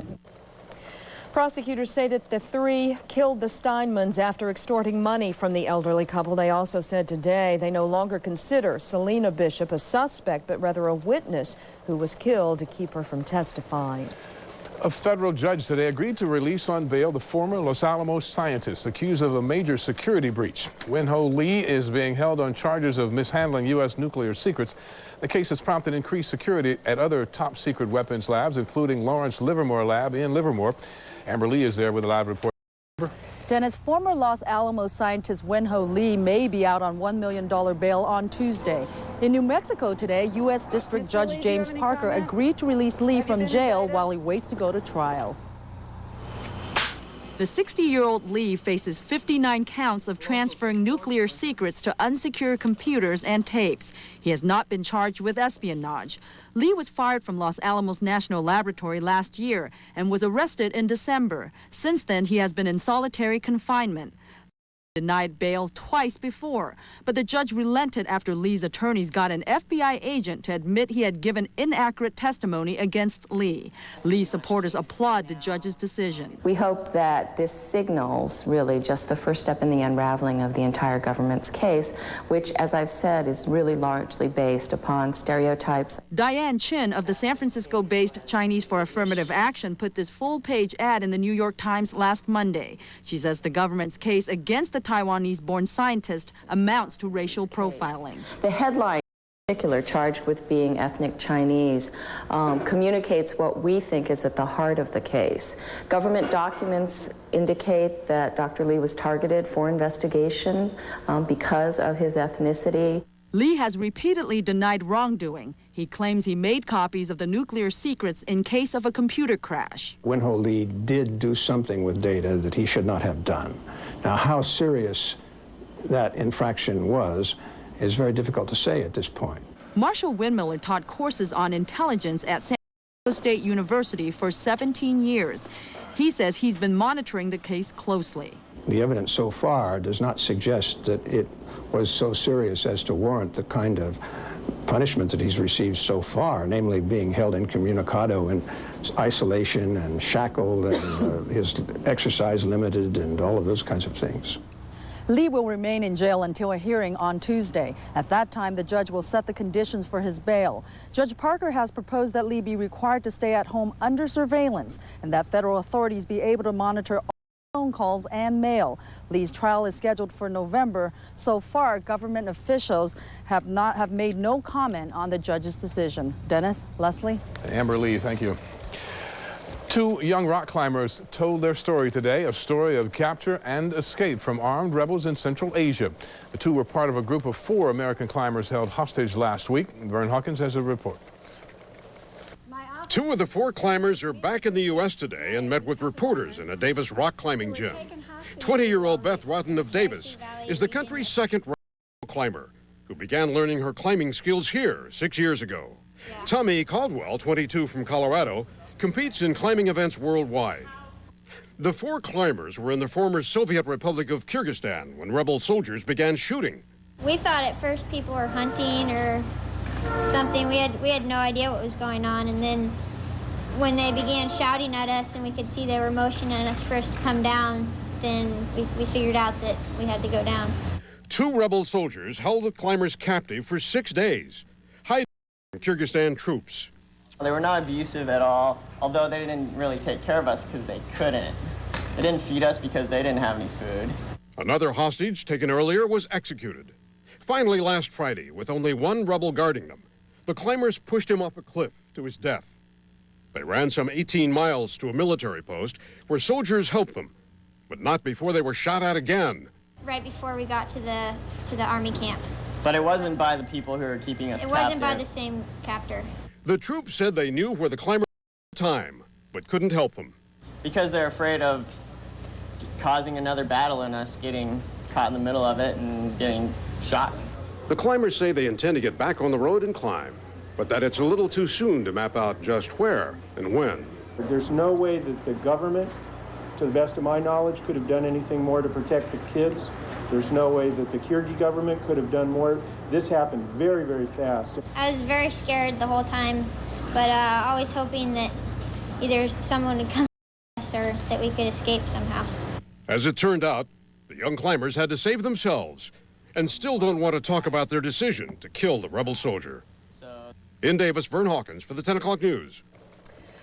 In East Oakland, people gathered tonight to try to find ways to get guns out of the hands of young people. The gathering included parents, young people, and police, and it was the result of a summer program to teach children to settle their differences without violence. Tracy Mitchell was at the meeting tonight, and she joins us now with a live report. Tracy. Well, Leslie, the kids were the focus of tonight's program, and all of them live in East Oakland, but they say the problem of gun violence is not just in their neighborhoods, it's all over the Bay Area. They hope the messages they deliver tonight through plays will make a difference. Jack. I can still hear the gunshots go bang. I cry myself to sleep knowing you died for a gang. A gang I still represent, and even though I'm down, I feel nothing but resent. The play is based on real-life violence. 14-year-old Alba Yubari wrote the words. Kids with guns created her painful memories. No, actually, my friend, I asked him to go to the store with me, and while we were at the store, he was in a gang, and people from another gang saw him. He said north, and they killed him. These kids from East Oakland put on plays tonight at the Boys and Girls Club to help deliver their message. They say it's time to talk about gun violence and time to find solutions. Like you say, we have more activities for people to do instead of thinking about violence. Teaching kids there's a better way than guns, that they can solve problems. They don't need guns to solve problems. My name is Eric Fuller. My name is Jabari Scott. My name is Shannon Bynum. My name is Sherelle Shaw. My name is Hassan Scott, and this is Cash. Many of these children are in middle school. Some say they stay awake at night because of gunshots and fights in their neighborhoods. I see people doing drugs and fighting, cussing people out and stuff. It bothers me that people are shooting in my neighborhood, and I would like to change that. The children say there should be more projects like this one organized by the East Oakland Partnership.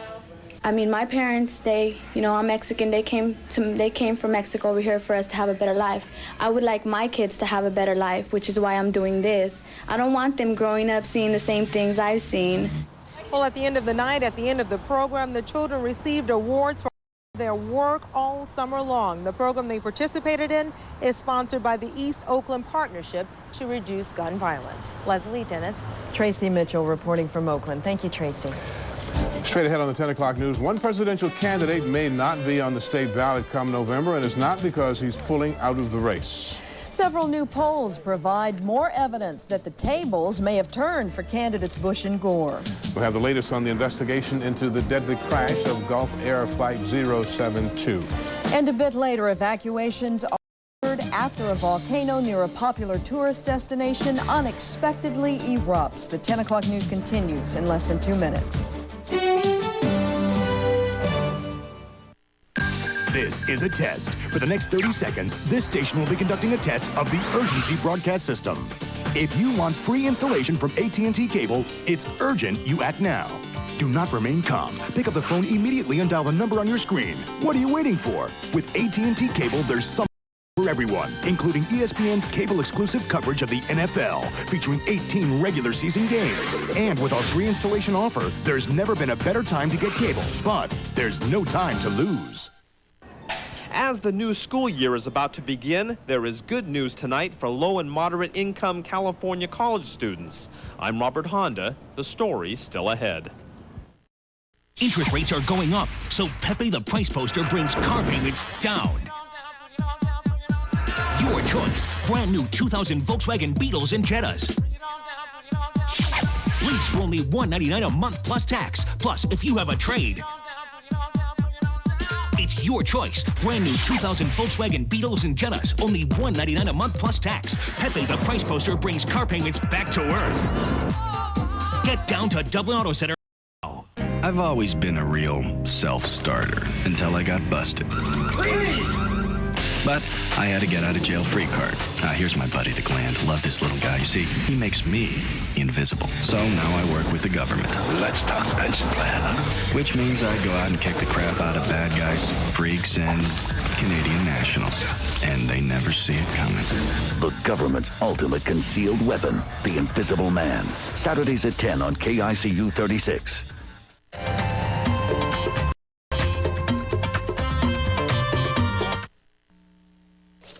Pat Buchanan's name is off the ballot in California, at least for now. Election officials removed it today. The former Republican is running for president as the Reform Party nominee, but another man, John Hagelin, claims to be the party's true nominee. Disaffected party members chose him after Buchanan got the nod at a contentious national convention held in Long Beach. Election officials say that they acted today at the request of Reform Party leader.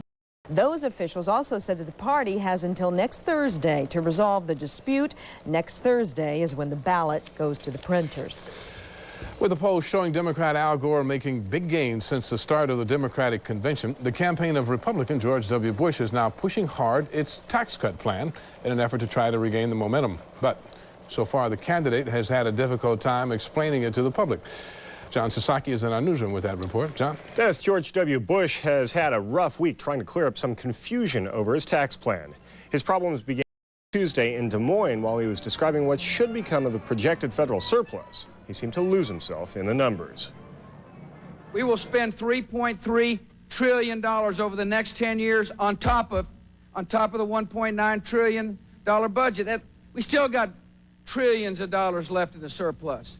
That explanation has haunted him along the campaign trail. On the tax issue, you had admitted that you maybe hadn't explained your proposal as well as you should have. Maybe I didn't explain what I was trying to explain very well when I came back here. Do you want to take another try? Exactly. Let me start over. Bush also misspoke in Des Moines by saying that the U.S. and its allies shouldn't be held hostile by terrorists. He meant hostage. He's run into trouble in the campaign by criticizing the U.S. military as well. The best intentions and the highest morale are undermined by back-to-back deployments, poor pay, shortages of spare parts and equipment, and rapidly declining readiness. But that has left him sparring with Defense Secretary William Cohen, himself a Republican. We have the finest, the best led, the best equipped, the best educated, the finest fighting force in the history of the world. We have that today. Cohen is also quick to point out that the defense cuts began under Bush's father. All these issues, combined with Gore's post-convention bounce, could explain why Bush isn't doing as well in the polls. A field poll released today shows that in California, voters favor Gore over Bush 50 to 37%. Gore's lead is up 2% from conducted in June. A Detroit Free Press poll shows that in Michigan, Gore leads Bush 44 to 42%.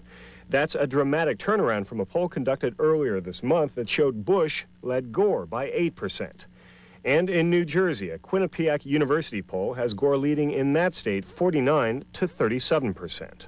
UC Berkeley political science professor Bruce Kane says voters shouldn't read too much into those numbers yet. I think that the numbers at this point are still soft. The numbers in September are numbers that you can start to believe, but the numbers in August really come before any serious ad campaign, before any of the debates, and you've got to expect that public opinion is going to shift some. And for his part, Al Gore today was pushing a part of his tax cut plan, tax credits for college tuition. Dennis, John Sasaki, thank you.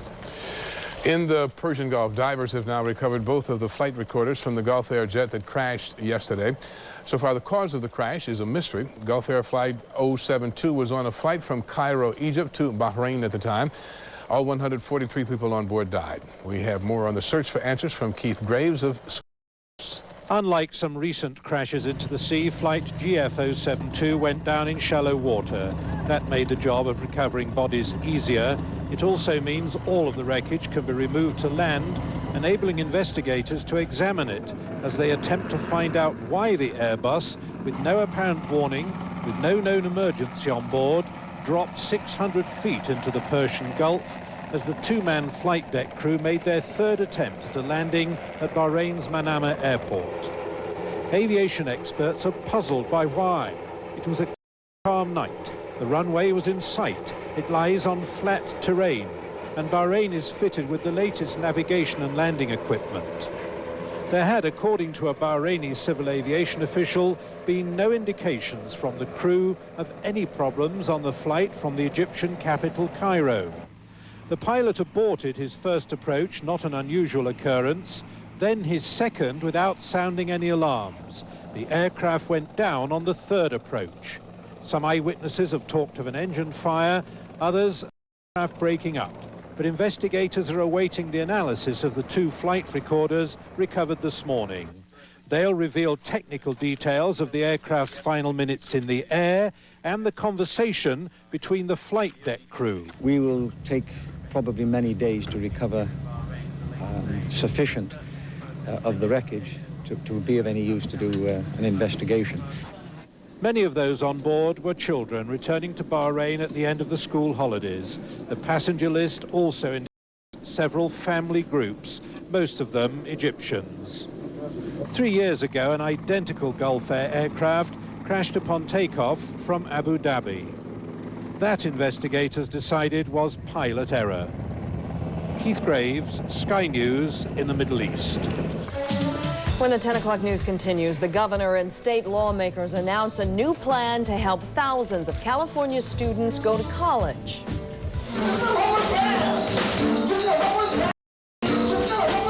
Some San Francisco musicians say there is a big threat to the music scene in the city. One of the largest tire recalls in U.S. history should be even larger, says a former Firestone tire expert.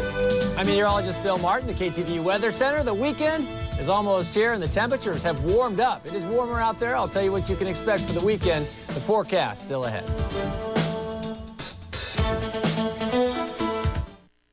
The morning. No time is more valuable. That's why we cut back on commercials and introduced uninterrupted news at the top of the hour.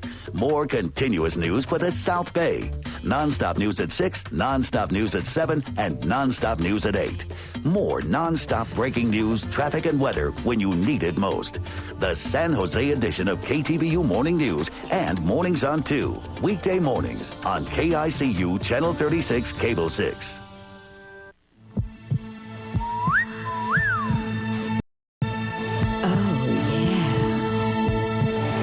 KICU 36 puts you in the driver's seat for California's hottest car show, Hot August Nights. Join nationally syndicated car nut Dennis Gage and experience classic rides, cars of the future, and the people that make them go.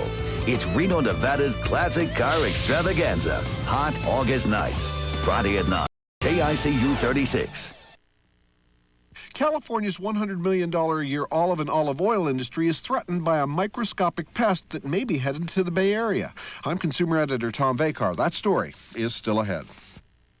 Now you can drive a newer car regardless of your past credit history just by calling 1-800-807-8715 during the National Credit Drive Telethon, where you can get pre-approved credit in as little as 5 minutes or less right on.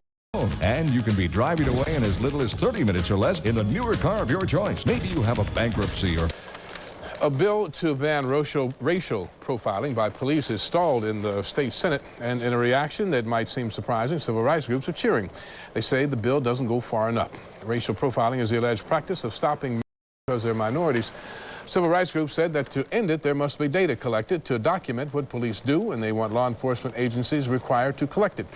The bill now in the Senate would not do that. In April, opponents of racial profiling pressed their case in a demonstration outside the Capitol.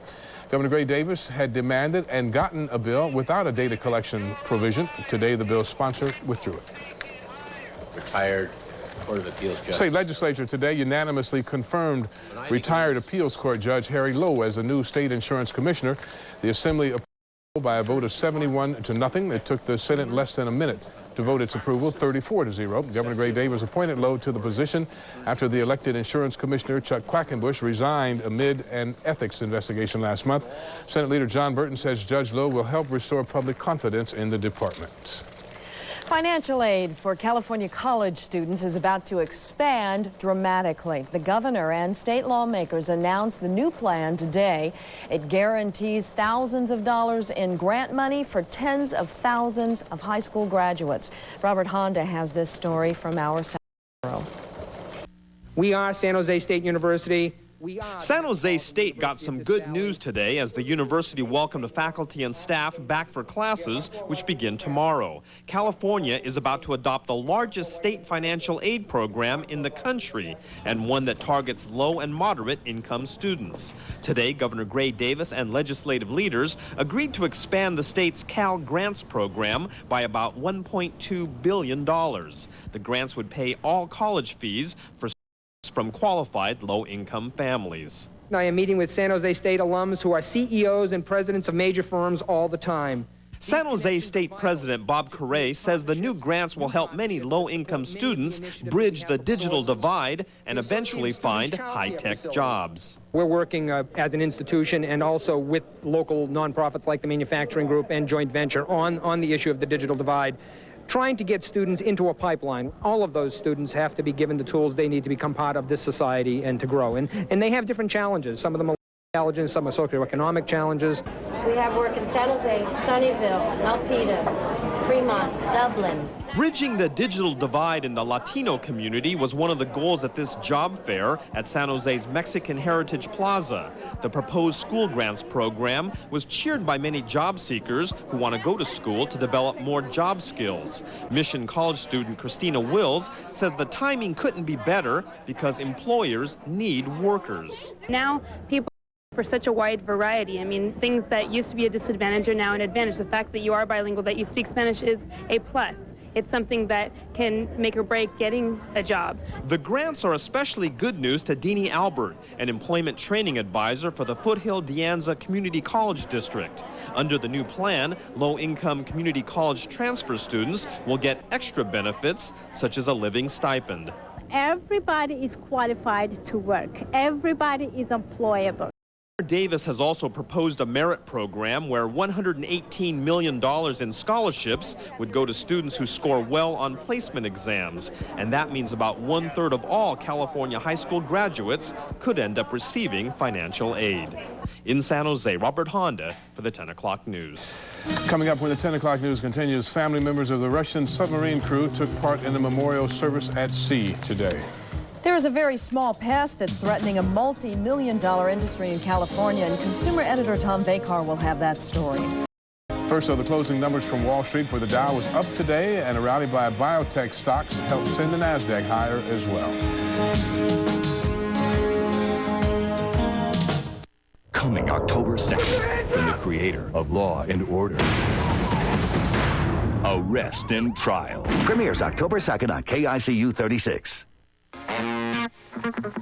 This fall, KICU